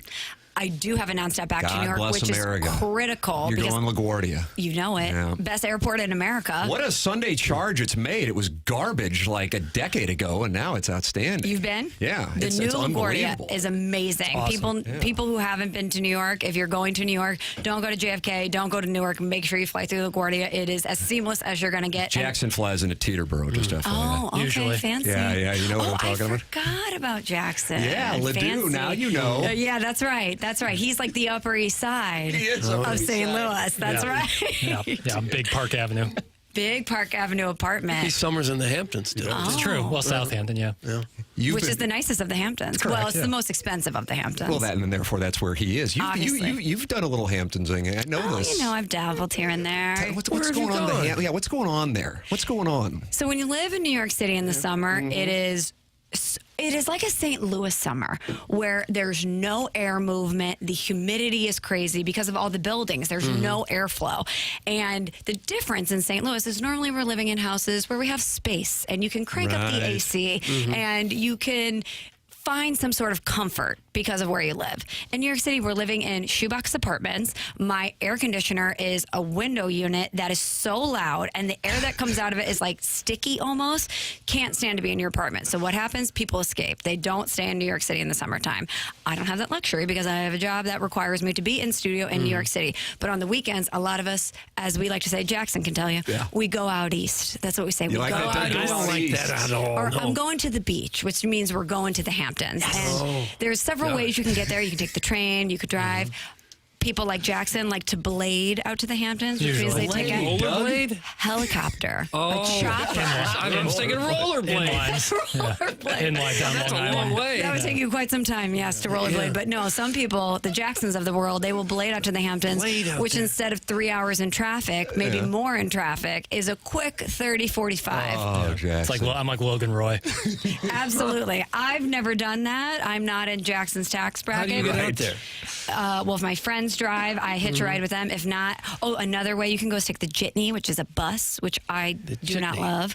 I try to take the train. I think the bullet train, which is no stops, is the fastest way to get out there. Okay. What's that scene like? Compare it. Well, it's everyone very antsy because it's usually a Friday afternoon and they're ready to get out to the Hamptons and get to the beach and party. There's some pre-gaming going on the train, not by me, of course, but from others. There's a lot of groups of people that are talking. It's kind of a party scene. It's very fun. Have you crossed paths with Billy Joel or John Bon Jovi? I went to a Billy Joel show, at MSG, which was outstanding. How was that? Because he was wrapping up that residency, right? He was wrapping it up, and I had a friend who works at ESPN who's in the live game broadcast department, so he kind of bounces around the country. We've worked together a few times, and he's great. And he had texted me, and he was like, listen, this is so last minute. It was day of. He's like, I got 2 tickets to Billy Joel at MSG. I know it's last minute, but do you want to go? I'm like, do I want to go? Yeah, I'll be really tired and ugly on TV tomorrow. I don't care. So we went, and it turns out the seats that were given to him were like 2 rows or 4 rows or something off the left side. So we were so close. And I like Billy Joel music. I think he's an amazing artist, but if I had a certain amount of money, I'm not going to see Billy Joel. There's other acts I would go see. And boy, was I wrong, because he is not only an amazing piano player, an amazing artist. What a showman he is. He can somehow make the world's greatest arena, this huge space, feel like you're in an intimate piano bar. The way he talked to the crowd and the way he would move into songs. It was unbelievable. 10 of 10. God, that's great to hear. Yeah, so I lucked out on that one big time. At MSG for the Billy Joel residency. Yeah, he wrapped that up like 6 months ago, I think. If I'm not You're really mistaken. walking in tall cotton up there. Doug, are we envious of Michelle? Well, a little bit. Yeah, but you guys have Cracker Barrel. It's true. We do have Cracker Barrel. Back on, and we don't live in tiny apartments. That's true. Like, what's a tiny apartment cost in New York these days? I don't even want to tell you. You'd throw up. Well, tell me. Let's just say I had a house here in St. Louis, and my rent in a studio apartment in New York City. And by the way, when I say studio, yes, it's one big space. I have a kitchen where my countertop is so small I can't even fit a cutting board on it. I can't fit a cutting board. My friends were like, wow, you look like you've lost weight. I'm like, because I don't have a dishwasher and I don't do dishes all the time. And it's so expensive to go out to eat. No lie, when I come back to St. Louis, it feels like everything is free because everything is so expensive in New York City. Yeah. Like, I'll go out to dinner here and let's say it's $50. I'm like, $50? You know, it's crazy how expensive things are in New York. But to have a house in St. Louis in a great spot of town, my rent for a studio apartment is like double what it would be for me to have a house here. So 6,000 or so? Oh, less than that, but 5 or 6. I have a friend who lives in a great part of New York City in the West Village and has a top floor apartment, like a penthouse. It's a 1-bedroom, and it costs them $10,000 a month for a 1-bedroom. How does everybody do it? Do the jobs really pay that much more? I'm so glad you asked that, because I think this all the time. I'm like, I have a good job. I could never dream of living the way most people in New York City live. Yeah. And I want to do a show or something where you interview people and you're like, tell me the truth. Is this inherited? Like, do you have a side hustle? I like what's that. going I like on? that show. How do you make your money? Because it is so crazy expensive to live there. And by the way, you see all these kids living there. I'm like, how are you living here? How are you living in a nicer apartment than me in the West Village? Unless your dad's paying for it? I don't know. But Probably like, so. Probably. But yeah, it's crazy. I want to do like a man on the street, a woman on the street, just interviewing people. Be honest. How did you make your money? How do you afford to live here? And it's not just a few people, it's millions. Millions. It's nuts. And a lot of these people not only have a place in New York, they'll have a place in Miami, they'll have a place in the Hamptons. They travel all the time. It's like, please share your tips and tricks with me. Right. Like, Is it the would like Wall to make Street more money. thing where everybody's into finance? Is this finance? A lot of people Is it? are in finance. It's kind of a blanket Especially statement. in Lower Manhattan? So it's finance in New York to me is like, I give the same look to people when they start telling me they're in finance that St. Louis people give to me when I say I'm from Illinois, when they ask the high school question.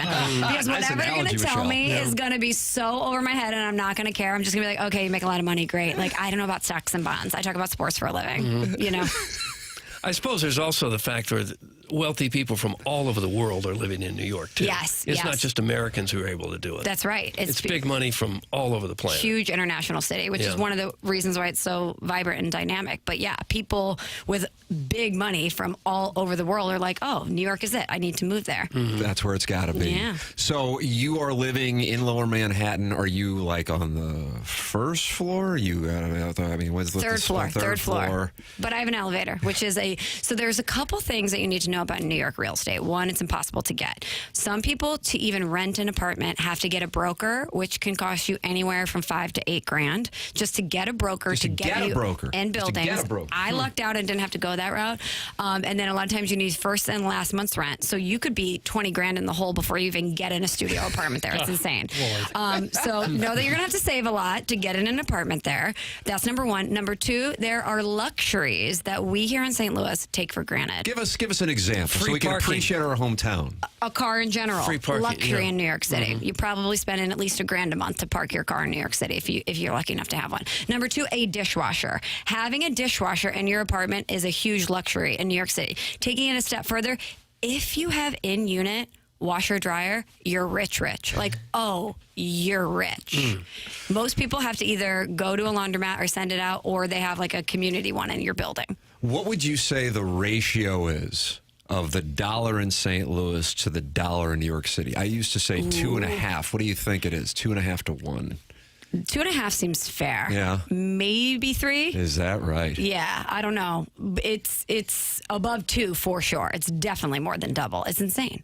Doug, be grateful for where we are. Right. We only get by because of our OnlyFans pages. That's right. Yeah. Have you thought about moving back to Belleville and getting some free parking again at some point in your I life? think about it all the time. Obviously, St. Louis is home. I love it here.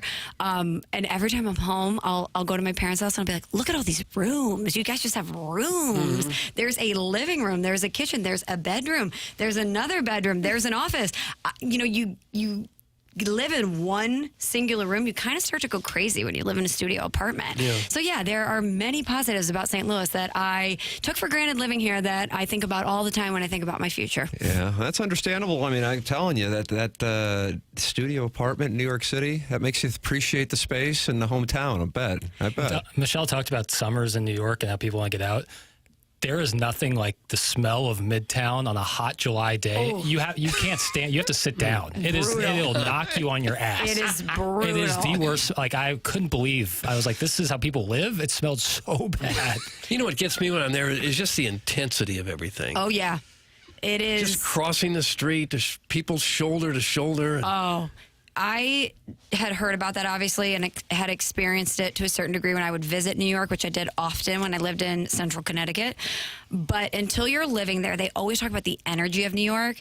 It is such a visceral, palpable thing. When you walk outside your apartment, everyone has somewhere to go. Everyone has something to do. And they couldn't care less what you're doing. That's why celebrities love to live there, because I pass celebrities on the street all the time, and no one is bothering them because they're like, I don't care that you were in a movie or whatever. I got to get to work. Get out of my way. Who do you see? Because right now we're excited. You might remember Danny Pintaro from Who's the Boss. He's in our YouTube. Shout out to Danny. Hey, Danny. He's in our YouTube channel. Who are you crossing paths with in Manhattan, Michelle? Oh my gosh, who have I seen recently? Colin and Wyckoff. What's up, Colin? Francesa. Have you ever seen Francesa? I have not, but I've seen Mad Dog Russo a lot, obviously, which is great. I bet he walks fast.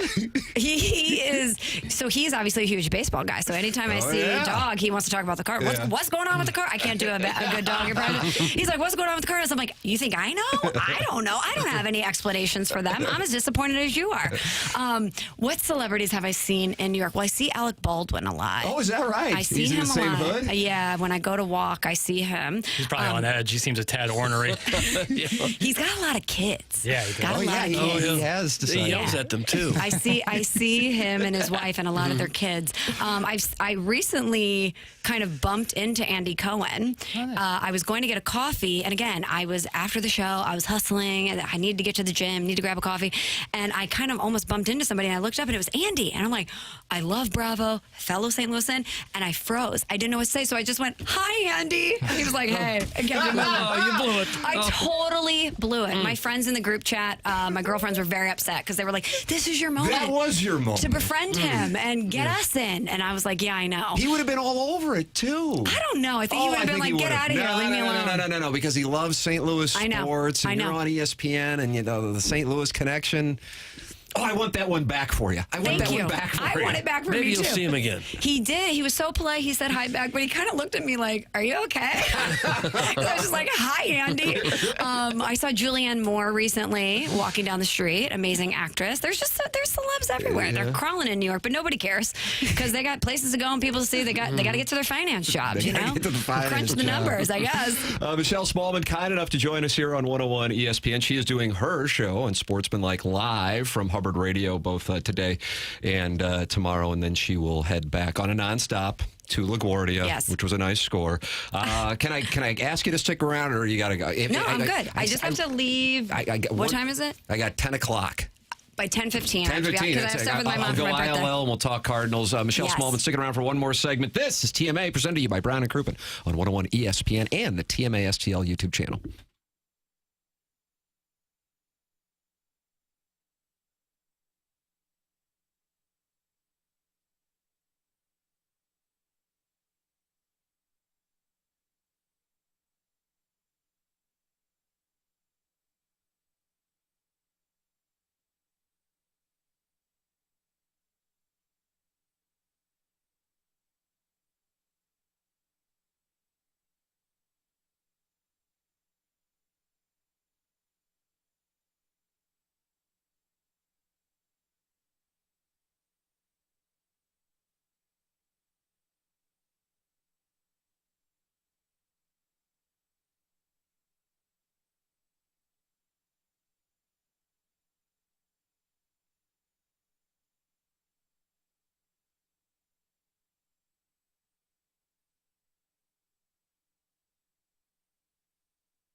Welcome back to TMA 101 ESPN.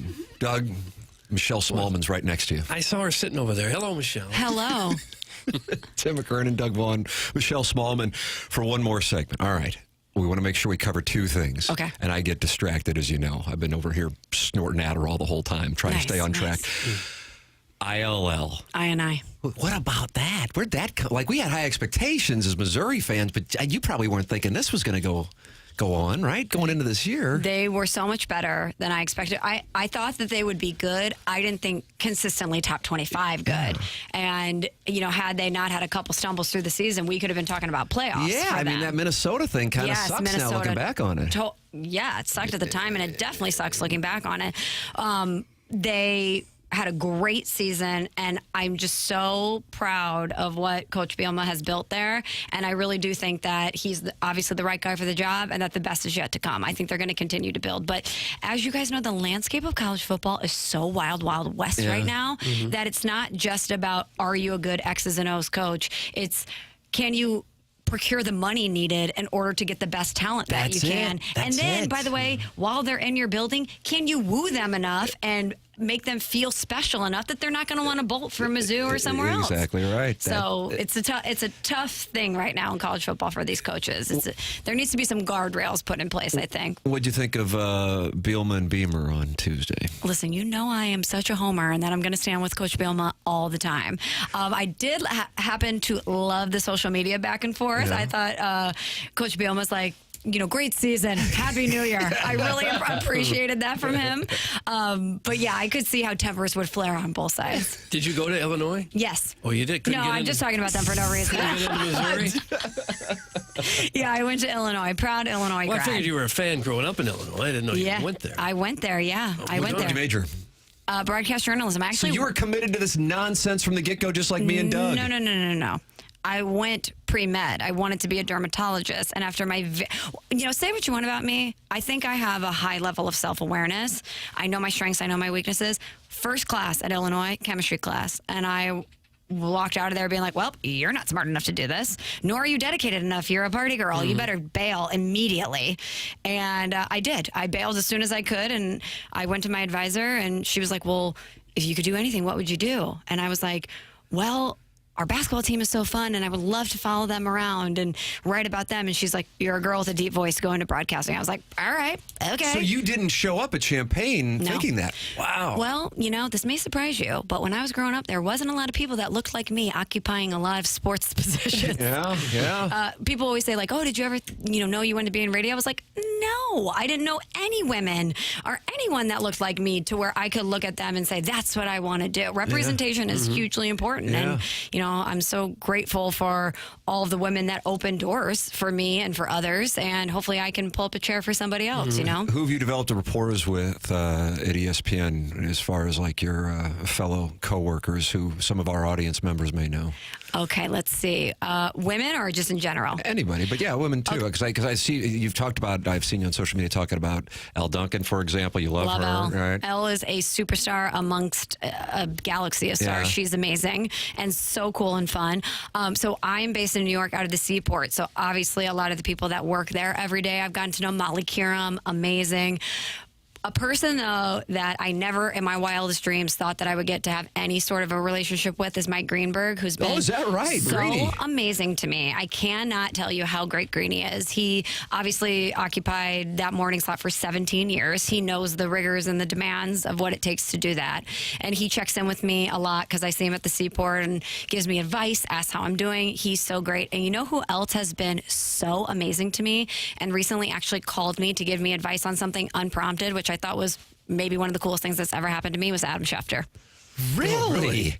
You will not find a nicer guy than Adam Schefter. How about that? Well, what advice does he have to give you? Well, I had a situation basically with the business side of what we do that I didn't even know he knew about, but I didn't really know how to handle. I'm still pretty green in this, especially at the national level. And he caught wind of it somehow and called me up on a Saturday. I was like, hey, Michelle, it's Adam Schefter.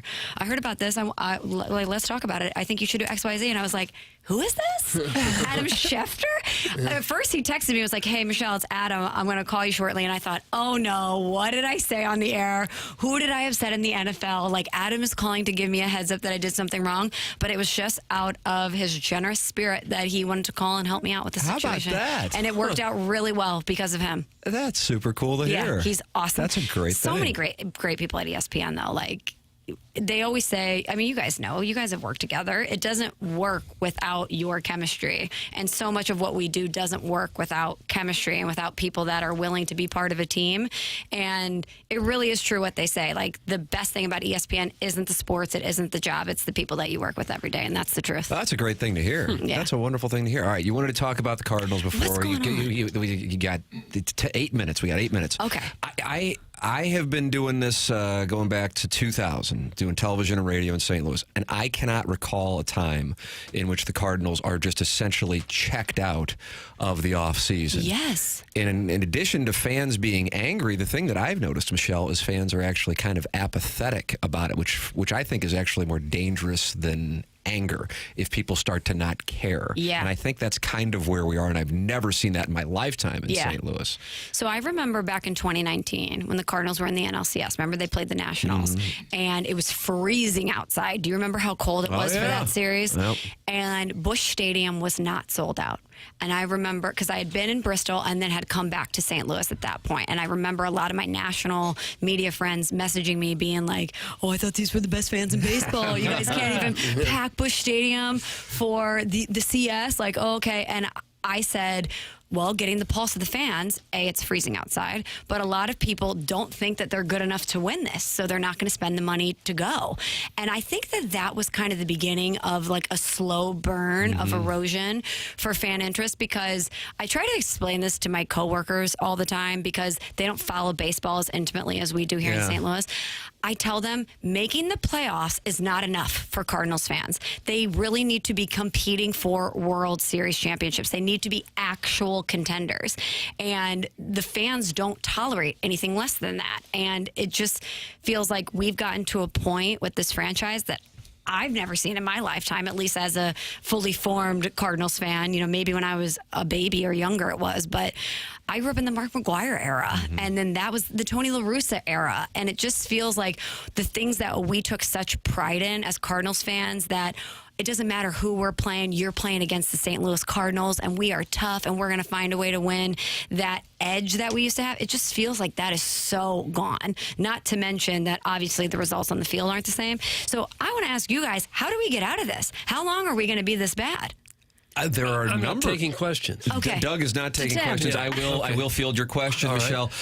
I think we've got a while here. Great. And I think it's a bit concerning, I think, to fans that some are going, okay, is the organization looking to sell? We asked Bill DeWitt III. He was on the show. I guess that was about mid-November, Doug. Point blank. Yeah. Are you selling? Because there was a rumor going around St. Louis that they were selling. Okay. So point blank asked him that. He said, no, we are not selling. Okay, so then what is going on? I think there's two things that fans don't want to hear but are material to the conversation on this situation.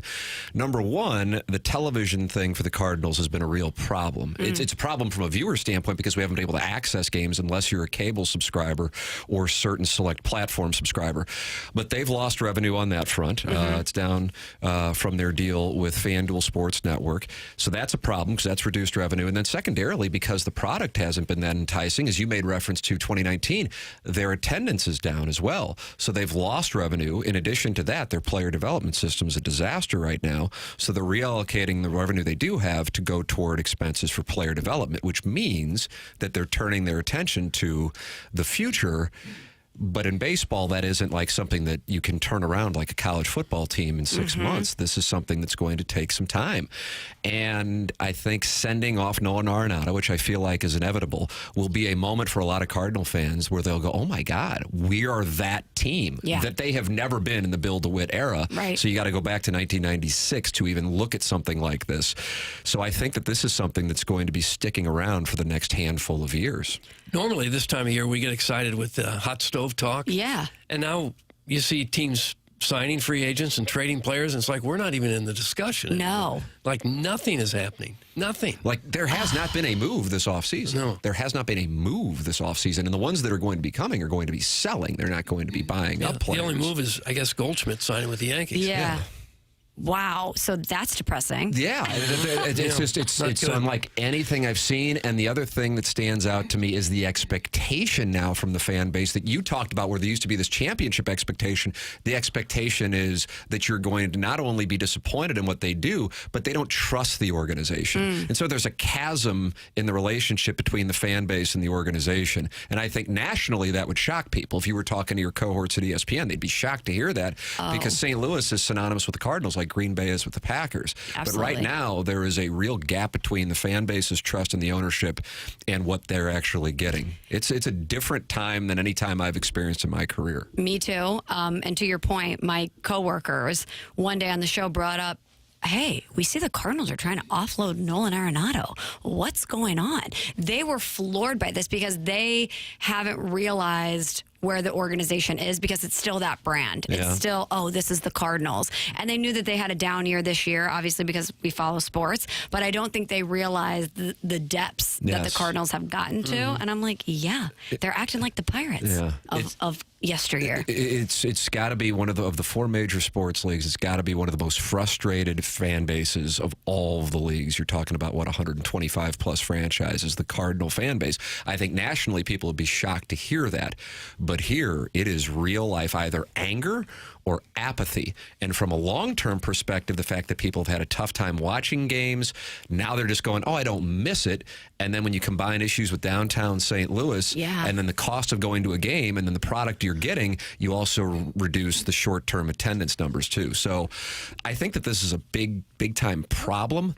And they're going to need a young player or two to emerge to get people back on board, because there is not a face of the franchise either. But I thought that was supposed to be Jordan Walker, no?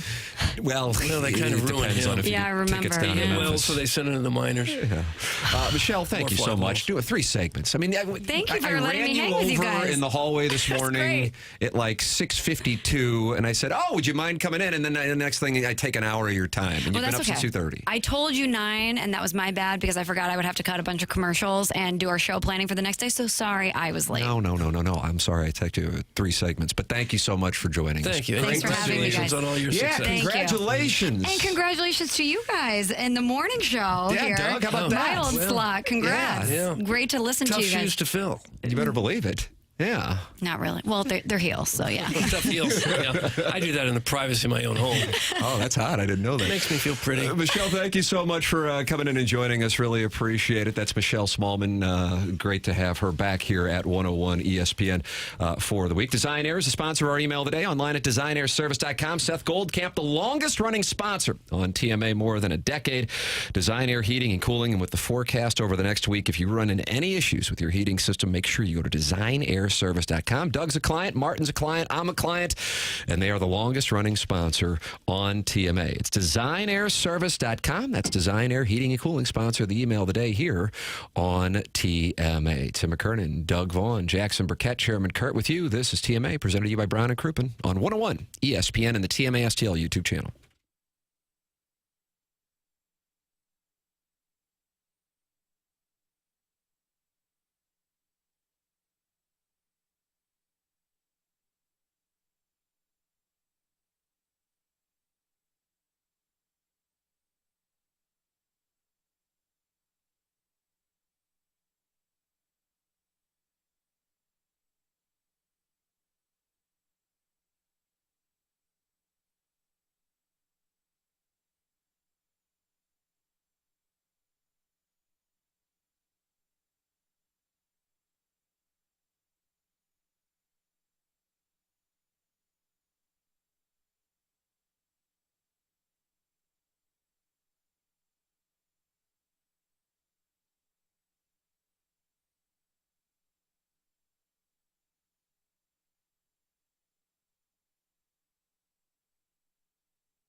How about this, Doug? Is this Billy Joel?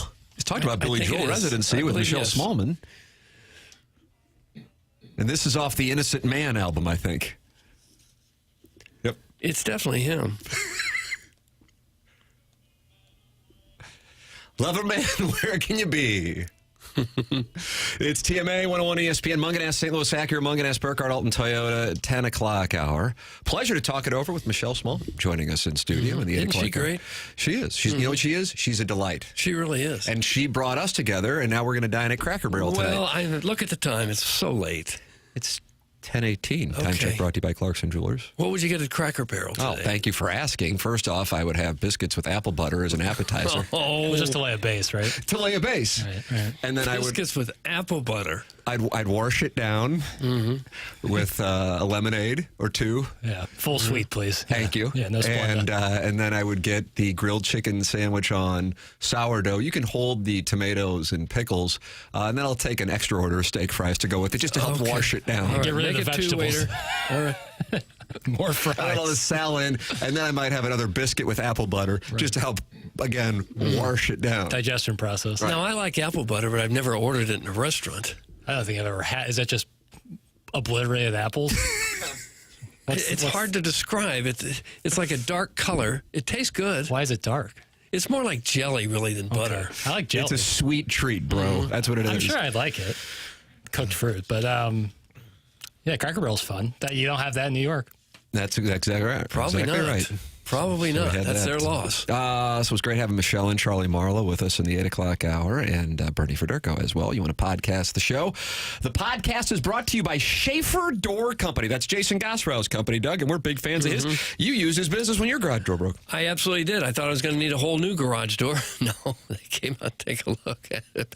Why am I laughing about it? I wasn't laughing at the time. My garage door would not go up. It would not go down. Yes, down. It wouldn't do it. But I didn't need a whole new garage door. All I needed was a strut, and they fixed it up real quick, real nice like, very professional, and I was good to go.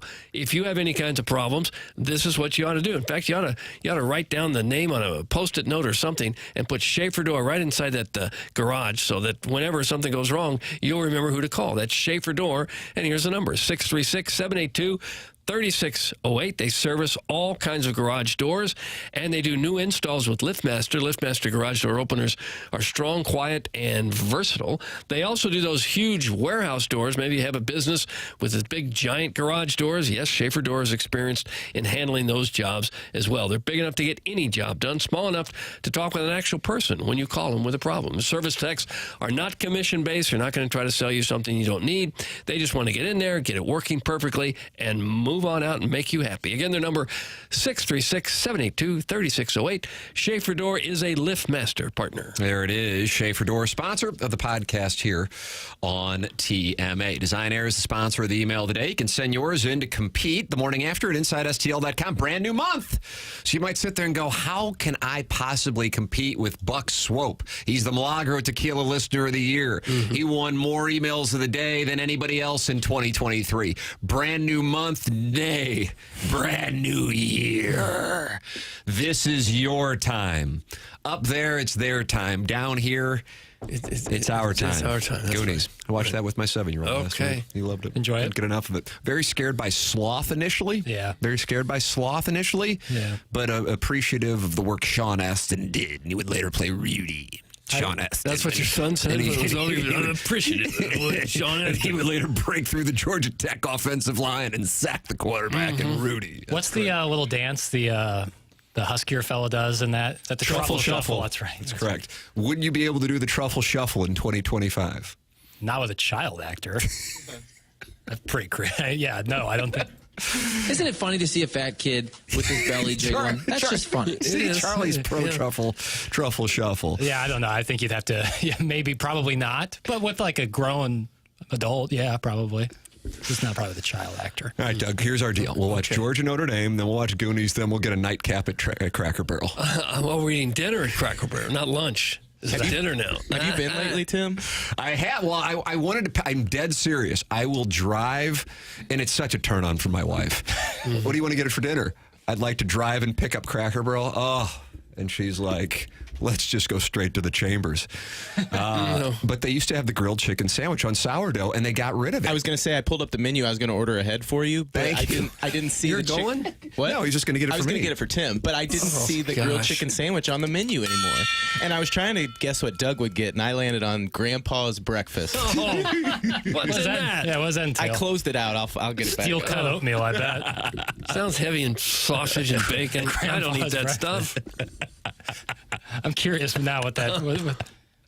Momentarily. Yeah, they got rid of the grilled chicken sandwich on sourdough, and it was the bee's knees, and I'm angry and a hornet about the Probably whole thing. the healthiest thing they had there. Oh, so good. It was glorious. We got Notre Dame, we got Georgia at 3 o'clock, and I am looking forward to that.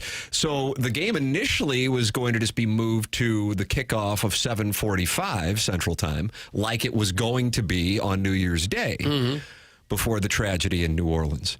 And then Notre Dame and Georgia both requested that they kick off earlier because they have to play Penn State. The winner has to play Penn State a week from tonight in the Orange Bowl. And they are of the opinion that the earlier than they get done, it's going to be an advantage for Penn State to have those 2 extra days, because they played 2 nights ago in beating Boise State, that they wanted to play earlier as opposed to a night game and not get done until, midnight or later Eastern time, and then have a shorter amount of time for recovery. So that is why ESPN in this situation is getting a 3 p.m.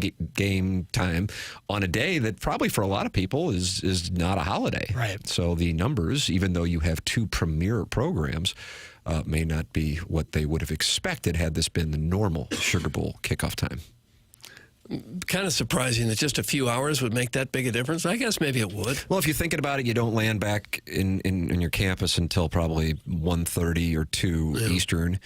And then how that impacts things as far as getting ready to go and playing a legitimate operation in Penn State. Right. I worried about all the thousands of fans who have hotel rooms were probably checking out today, and now they can't.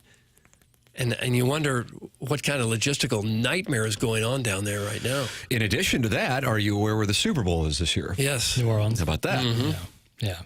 Doug, you remember we went to the Super Bowl in New Orleans, Rams Patriots? Sure. And they had barbed wire around the building and rocket launchers. Mm-hmm. Guys walking around with machine guns and everything. God. Because that was the safest 4 place months in after September 11th when that took place. So, I woke up yesterday morning, and I would imagine a lot of people are in this space, because even if you were staying up to go out on New Year's Eve, the chances of being up at 3:15 when that took place in New Orleans, or if you're on the East Coast, 4:15, and knowing what took place, I had no idea. So I'm watching College Game Day. I got my sons running around. I'm just hanging out, watching. Love that show. And Reese Davis talks about the tragedy, which became a terrorist attack, with more investigation over the course of the morning in New Orleans. But the game would go on. And I'm going, what in the hell is he talking about? And then I go and I read the story about it. I'm thinking to myself, and this was my initial reaction. This isn't like Monday morning quarterbacking, virtue signaling. It's got nothing to do with that. I don't really care.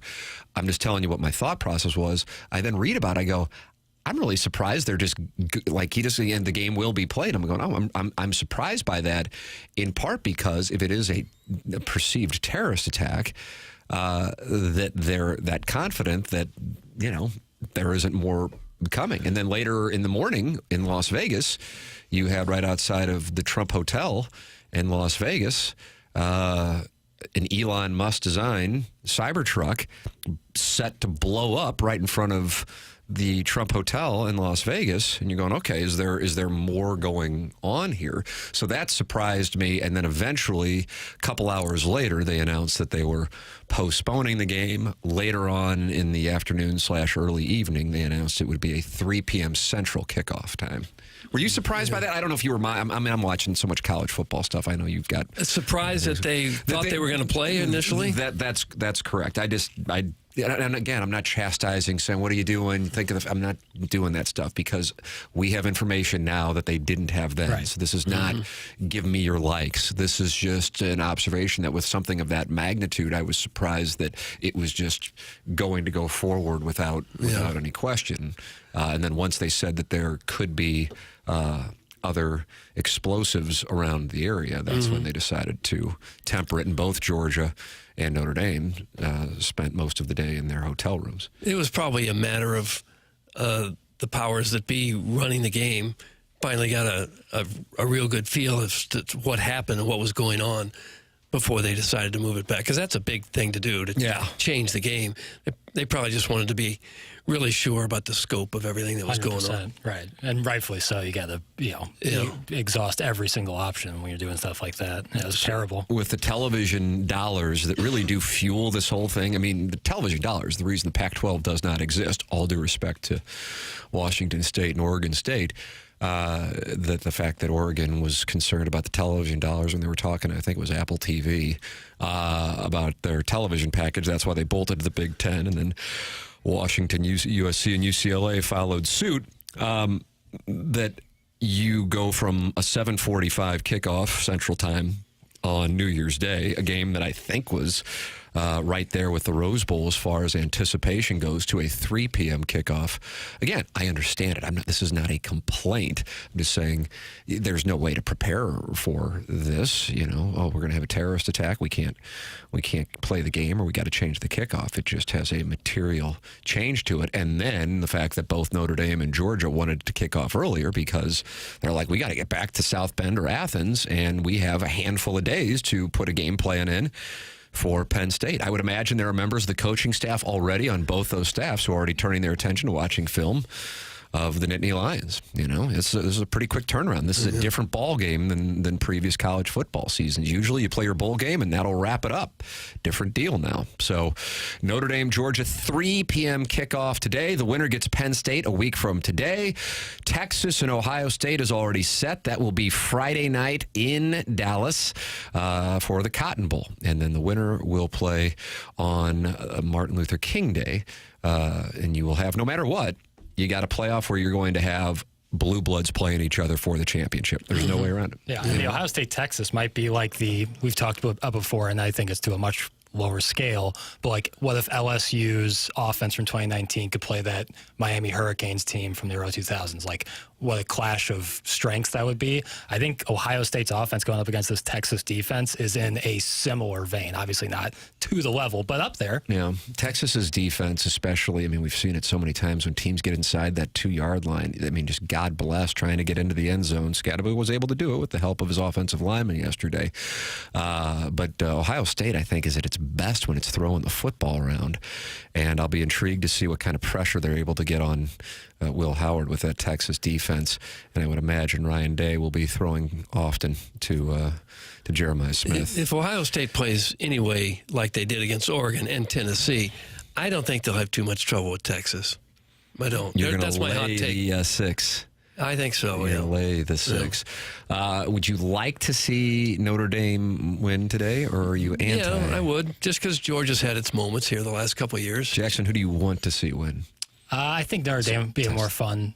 I think Notre Dame and Penn State is a little bit more fun. You're so worried about your anti-Irish, anti-Catholic thing that you're just now covering trails. I think we're past the point of covering trails. I do think. Yeah, I think if Georgia is to win, I think we might be reaching uniform nirvana with the matchups. Texas Ohio State is an awesome uniform matchup. Texas has horrible uniforms. I agree with Doug. Really? Horrible color. That burnt orange is terrible. It's mostly just a white and kind of a blah color. I'm on the same page with Douglas Elvin Vaughn. Let me be frank here. Horns down. I do not like the University of Texas. However, I think their uniforms are outstanding. The Your helmet is in is your ass. Clip that take. don't know what about it. The helmet is beautiful. They always go with the white pants. I think it looks great. They won your bracket uniform. They did. I picked a bracket based on uniforms, and Texas was the winner. They beat out Penn State. Yeah, that might be the worst take in the history of Texas. I think you guys are giving out bad takes. That's what I don't like about Texas is the uniforms. Their color, the burnt orange, I just think is terrible. All right, we're going to like Wrestle Doug. Let's do it right now. Oh, cute. With my sciatica? Your thoughts on Doug's sciatica, the morning after at InsideSTL.com. You can also call in about it. Callie and Thompson. Phone lines 314-974-0101. Tim McKernan, Doug Vaughn, Martin Kilcoyne vacationing in the Hamptons. Jackson Burkett, Chairman Kurt. The program's called The Morning After, and it airs on 101 ESPN and the TMA STL YouTube channel.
This is Action Jackson with a SportsCenter update brought to you by Saliga Heating and Cooling. Blues off today. They'll be back in action tomorrow, taking on the Senators. You can catch that game right here on the home of the Blues, 101 ESPN. Pre-game at 6 p.m., puck drop at 7 p.m. That was another SportsCenter update brought to you by Saliga Heating and Cooling, an independent American Standard heating and air conditioning dealer.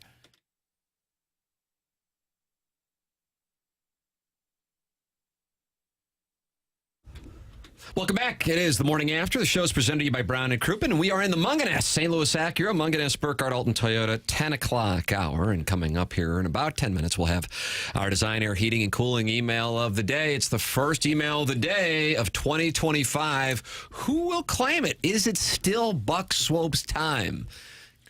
It feels like he's right in his prime. That he's really hitting on all cylinders. He's the Scotty Scheffler of the email of the day? I think so at the moment, yeah. All right, we'll see. We'll see if somebody can break through. I see there are some new listeners, like David O'Fallon says, "I'm a new listener. He wants to go heads up against Buck Swope." Okay, so the people are starting to appear. They want to try to do it. So send yours in the morning after at InsideSTL.com for our Design Air Heating and Cooling email of the day. Arbor Day, who won the Milagro Tequila Texter of the Year in 2023 and 2024, makes this observation. You guys talk about what teenage boys wear more than most grown men. I'm not judging. It's just an observation. Thanks. That's from Arbor Day with regard to the uniform argument that you and Jackson were having. And Jackson, you did a tournament of uniforms? Mm-hmm. Yeah, on TMA Instagram, and I came away to Texas. I think Texas, the helmet's gorgeous. I think the burnt orange is a lot better than Tennessee's burnt orange. Doug, I know you're a big advocate for teams changing uniforms week by week and how it helps recruiting. No. But if you look at the bottom of the bracket where you got Penn State taking on Notre Dame or Georgia, and then the top of the bracket where you got Texas taking on Ohio State, I think some might make the observation that those teams don't change uniforms, and then you wonder how they're able to get recruits. How in the world? I don't know. It's magic. I don't know how they do it, especially Penn State. They look like the uniforms they would have worn 70 years ago. They put a stripe in the middle of their helmet, and that hurts. Got fancy. I don't like the stripe. Oregon should have been ashamed of themselves yesterday putting on that silver helmet when they know Ohio State wears a gray helmet. Like, that's so lame.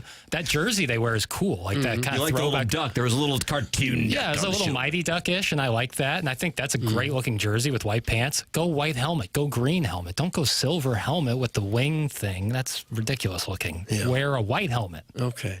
You're Oregon. You don't just spin the wheel on the uniforms. Be pragmatic. But the guy who said we talk about teenagers and what they wear, as we discussed earlier, there's not a lot of teenagers playing. Now these guys are 25, Jeremiah 27 Smith. years old. What you will notice is there's not a single player out there in college football who wears their football pants below their knee. That's weird. Most of them wear them high or up their thighs. Basically shorts. They're wearing Jackson, shorts. what do you say? Skies out? Oh, skies out, thighs out. Yeah, that's how Jackson wears his shorts. And don't get me wrong, I think it's really? He likes to show his boy legs. Oh, yeah.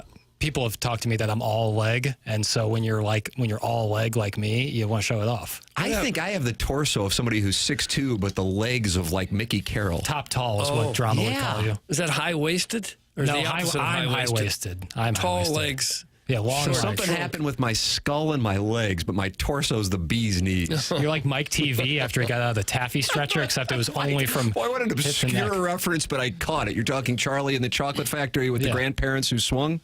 They, for some reason, even though they weren't related to each other except for the married couples, they were sleeping in the same bed. Right, and now it sounds like you're starting to judge and kink shame a little bit, and I'm very careful on that. But they spent all day there. Right, well, they were turned on. So, like, you wake up. Just like the insatiable Craig Rutledge. You wake up, can't get enough, apparently. You wake up and you don't move, and then you go to bed after not moving, and you've been in bed with your son or daughter's parents. It's kind of odd. Getting a little kink shame in there, getting a little taste of it. Not a good way to start the new year. Well, half of them had British accents and the other half didn't. But what's wrong with that? Well, I don't. It doesn't make much sense. Like Charlie Bucket is American, and so is Willy Wonka, but the factory's in England. I don't know. Maybe you're thinking about it too much. I love Gene Wilder. I'll say that. That's a nice take. Love Gene Wilder. Okay. Yeah, what about Augustus Gloop? Augustus Gloop, he listen, if he didn't fall in the Chocolate River, he was getting it somewhere else. That kid had no respect. More than Mike TV. Who fell into the taffy stretcher? Mike TV. Yeah, that's what Jackson says I look like. Well, how much did it stretch him?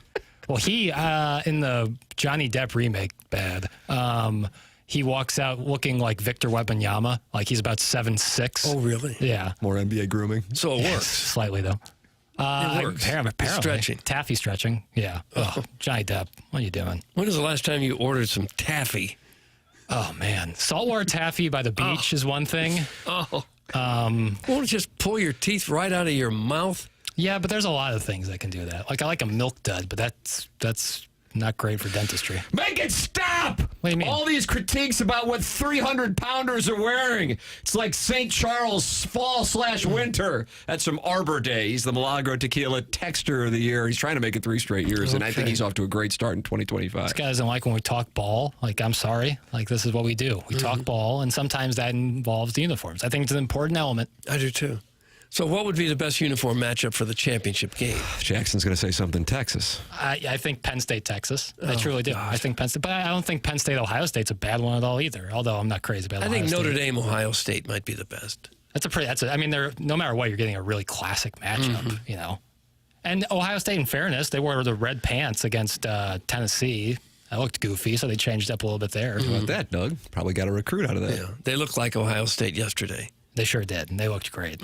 Although I don't like the stickers on the helmet. Good morning. I would give my firstborn son to spend all the day in bed with my father-in-law. That's from caller Buzz, who won the June 2023 Milagro Tequila. But it's not their father-in-law. It's just like the other set of parents in your children's marriage. It's odd. It's odd. Jackson's all legs and runs like an ostrich, but it's still hot. Thanks. That's from Big Tuft. Slower than you'd think. You take a look at me and you might think, like, I could see him being okay. Pick him up laying down. No, slower than you think. I am not fast. Guys, don't forget Grandpa's cocaine nail. Thanks. That's from Sticky Ricky. He had a little keep up nail. He had a long nail. I mean, the whole situation was a little odd. I guess if you are swinging all day, at some point you probably need to powder your nose, right? Yeah, I guess, but they're sitting in bed all day. Like, that doesn't seem like No, wait a minute. Who was in bed and who was getting stretched by Taffy? Mike TV stretched by Taffy. The grandparents were in bed and they were playing swap. They might have been playing. They were always in, like, their nightgowns, and that's But what's wrong with grandparents being in bed?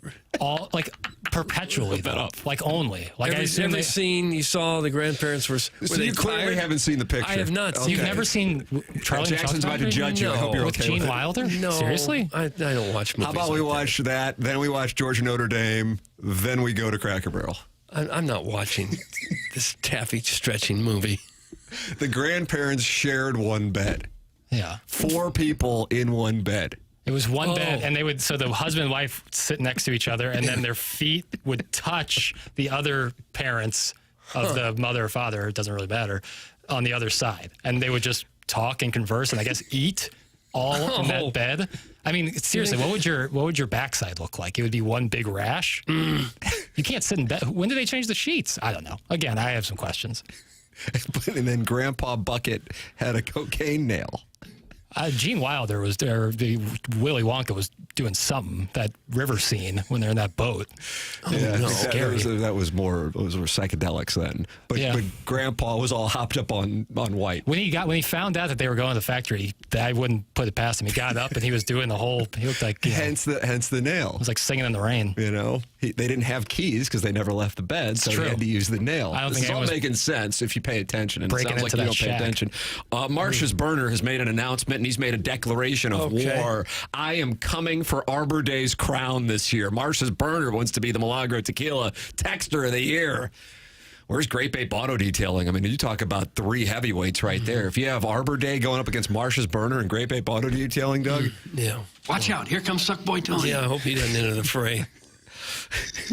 What in the hell is going on right now? Half the listening audience is already in dire straits from having the runs after too many Velveeta rye bread party pizzas a few nights ago, and now they have to decipher this. That's from Carlos Spicy Wiener, who's not happy with Jackson's breakdown of Willy Wonka and the Chocolate Factory circa 77? That sounds about right. I have a question on, so is that just you take a piece of rye bread and throw Velveeta, like a block of Velveeta on there? You'll have to talk to Carlos Spicy Wiener. Yeah, it's like usually a Velveeta with like a ground beef mixture. I've had it. They're not bad. Zekman Grid. Okay. I didn't mean to do you like that. No. It was just curious. You know what? Noted. Chairman Kurt won't forget. We talked about whatever this dish is, and then you popped up. I just don't think it's a coincidence. I've heard them called S on a shingle before. Oh, yeah. Bill. Tim talks. I listen. Get ready for some quality erotic text. That's from Injun Joe's Cave Ride. Magic Man. So there you go, Doug. He's going to be sending in wonderful. Well, he usually does. The morning after at InsideSTL.com. Design, Air, Heating, and Cooling email of the day. If you like the stocking cap, or as Doug, do you call it a sock hat? Somebody called it a sock hat. I don't call it. I call it a stocking Wearing cap. a stocking cap. You got the little TMA logo right here for those of you watching on YouTube. That's available at TMASTLshop.com. TMASTLshop.com is where you can get your TMA merch. That includes hoodies, quarter zips, T-shirts, and do you mind if I say ball caps? I don't really like it, but if you'd like to say it, I'll let it Sky go. piece? Sky piece is better. These stocking hats, they're all available for you. TMASTLshop.com. Martin's vacationing in the Hamptons. We did have Charlie Marlo and Michelle Smallman and Bernie Federko on in his stead, but he wanted to talk about Design, Air, Heating, and Cooling. Pretty simple, right? It gets hot out, you turn on the AC. It gets cold out, you turn on the furnace. What's not simple is the repair. We can all kind of mess around with a little project here and there, but not when it's the HVAC unit. You need the experts, and we're talking about Design Air. So if there is an issue with the furnace, especially this time of year, it gets cold, it's just not working right, get to the pros. That's Design Air Heating and Cooling. DesignAirService.com. Remember that website, DesignAirService.com. They work hard with their employees to make sure when they get to your home, they're there to do a repair. It's not a sales job. A lot of folks focus on the sales job. No, you need a repair. They're going to fix it the right way. Seth Goldcamp and the family have been doing this a long time, since 1904. This is a fourth-generation St. Louis business. We love hearing longevity. That means they're going to be here today, tomorrow for the long term. They're also the longest-running TMA supporter sponsor out there. How about that? TMA and Design Air are going together for about a decade now. They're never going to upsell. Reputation is so important to them. Find out why it makes a difference. Go online. Set up your appointment at DesignAirService.com. That's Design, Air, Heating, and Cooling, sponsor our email of the day, which comes your way next here in the Munganess, St. Louis Acura, Munganess, Burkhardt, Alton, Toyota, 10 o'clock hour. This is TMA, presented to you by Brown & Crouppen on 101 ESPN.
Welcome back to TMA 101 ESPN, presented to you by Brown and Crouppen. Tim McKernan, Doug Vaughn, Martin Kilcoyne vacationing in the Hamptons at Jackson's parents' place. He'll be back on Monday.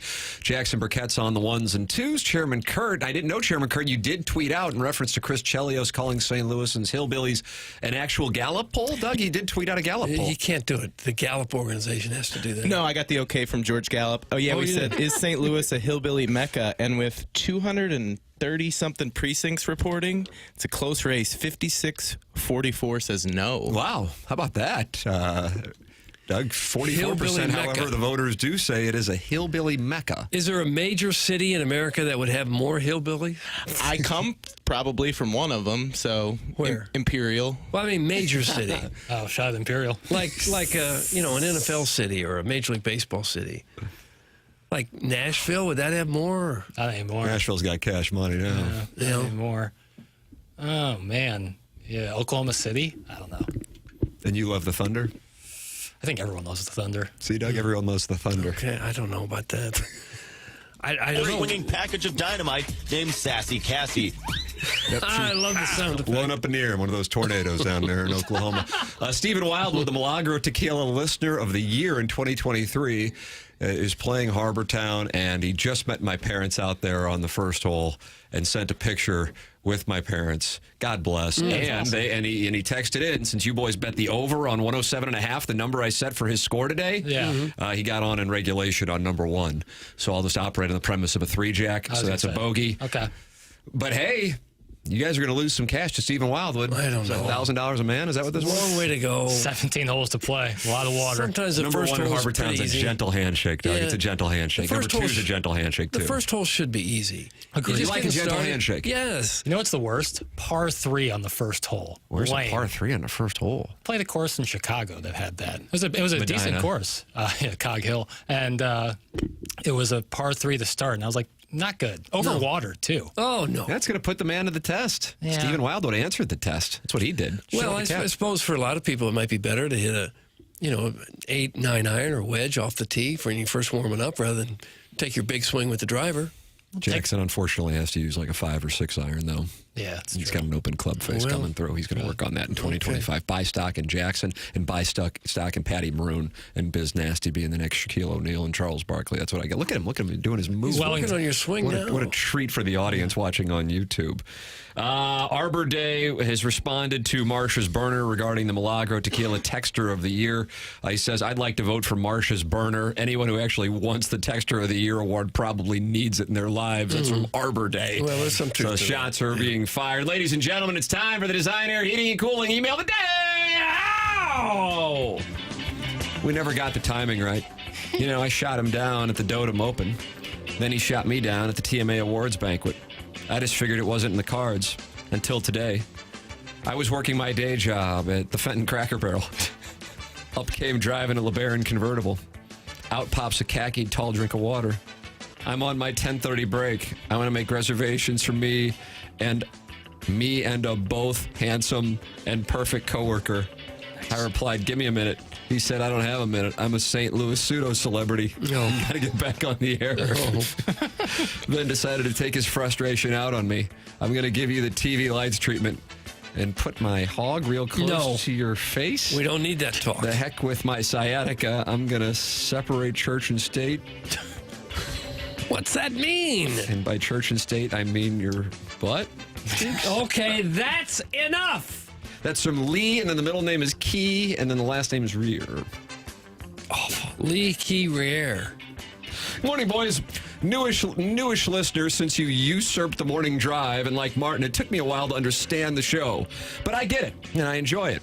I would have one suggestion, and that would be to put Chairman Kurt on the Sports Center updates as opposed to the chair of the St. Louis chapter of White Dudes for Harris, Libby Jack. Is that what you are the chair of? Yeah, that's right. Yeah. I'm on a couple of boards, but are you really? Pay no attention. No one wants to hear NBA updates. We don't care. Or maybe he's the founder of Cucks for Kamala. Learn some hockey, Jackson. I do think Buck Swope is a bit hard on the lad, though. It's not his fault. He lost the gene pool lottery with his thinning white hair and translucent, pasty skin that instantly burns when the sun touches him. Doug, just as an FYI, pleats are not coming back, so no need to continue to store those in the back of your closet. You can clear out some space for more flat-fronted khakis. Are there different temperature settings in the studio? Tim looks like he is sitting in 30-degree temps with that beanie and pea coat. Doug is looking dapper with his quarter zip, and Libby Jack looks comfy with his crew neck and cards hat. Loved hearing Smallman on the show today. Go Blues! That's from Dave, and he's an O'Fallon. Okay. Dave, and he's an O'Fallon. According to Wikipedia, Ernest Lee Jr. Spivey played for the Brewers in 2004 and 2005 until he was traded to the Washington Nationals on June 10th for pitcher Tomokazu Oka. Spivey signed with the Cardinals on December 23rd and spent the entire 2006 season with the AAA Memphis Redbirds. He filed for free agency after the season. Fast forward to January 2025, when a pale producer with very limited knowledge said out loud on FM radio, "Did Junior Spivey get enough at-bats with the Cardinals?" About time someone talked about it. Considering the fella had a grand total of 0 big league games and plate appearances, I would say no. All right. Junior Spivey did not get enough at-bats. Agreed. Rightfully so, because Spivey promptly signed with the Bridgeport Bluefish in the Atlantic League in 2007, so there's a slight chance the Spive sure was past his prime.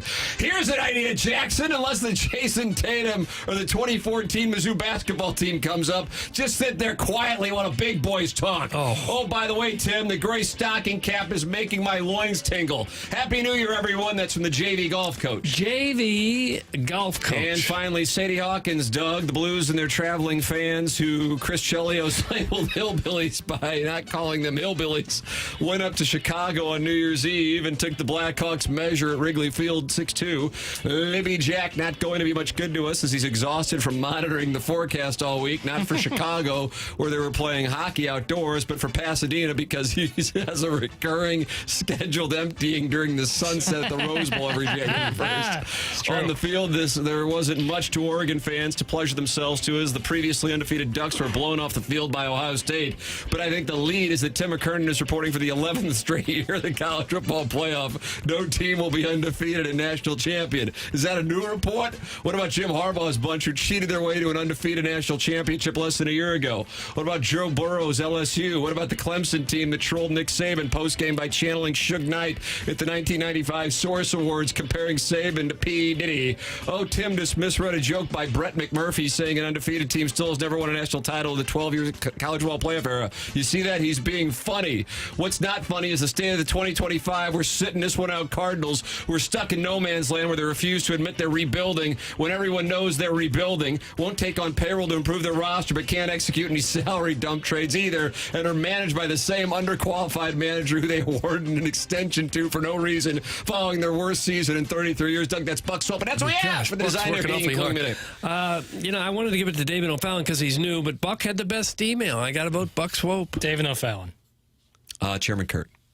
The scheduled emptying got me. Buck Swope. Buck Swope is one. The designer heating and cooling email of the day. Time for us to go. BK Ferrari up next. For Jackson Burkett, Chairman Kurt. For Michelle Smallman in today, joining us with Martin Kilcoyne vacation in Hamptons. For my brother Kevin. For Douglas Elvin Vaughn. I'm Tim McKernan. This has been TMA, presented to you by Brown and Crouppen on 101 ESPN.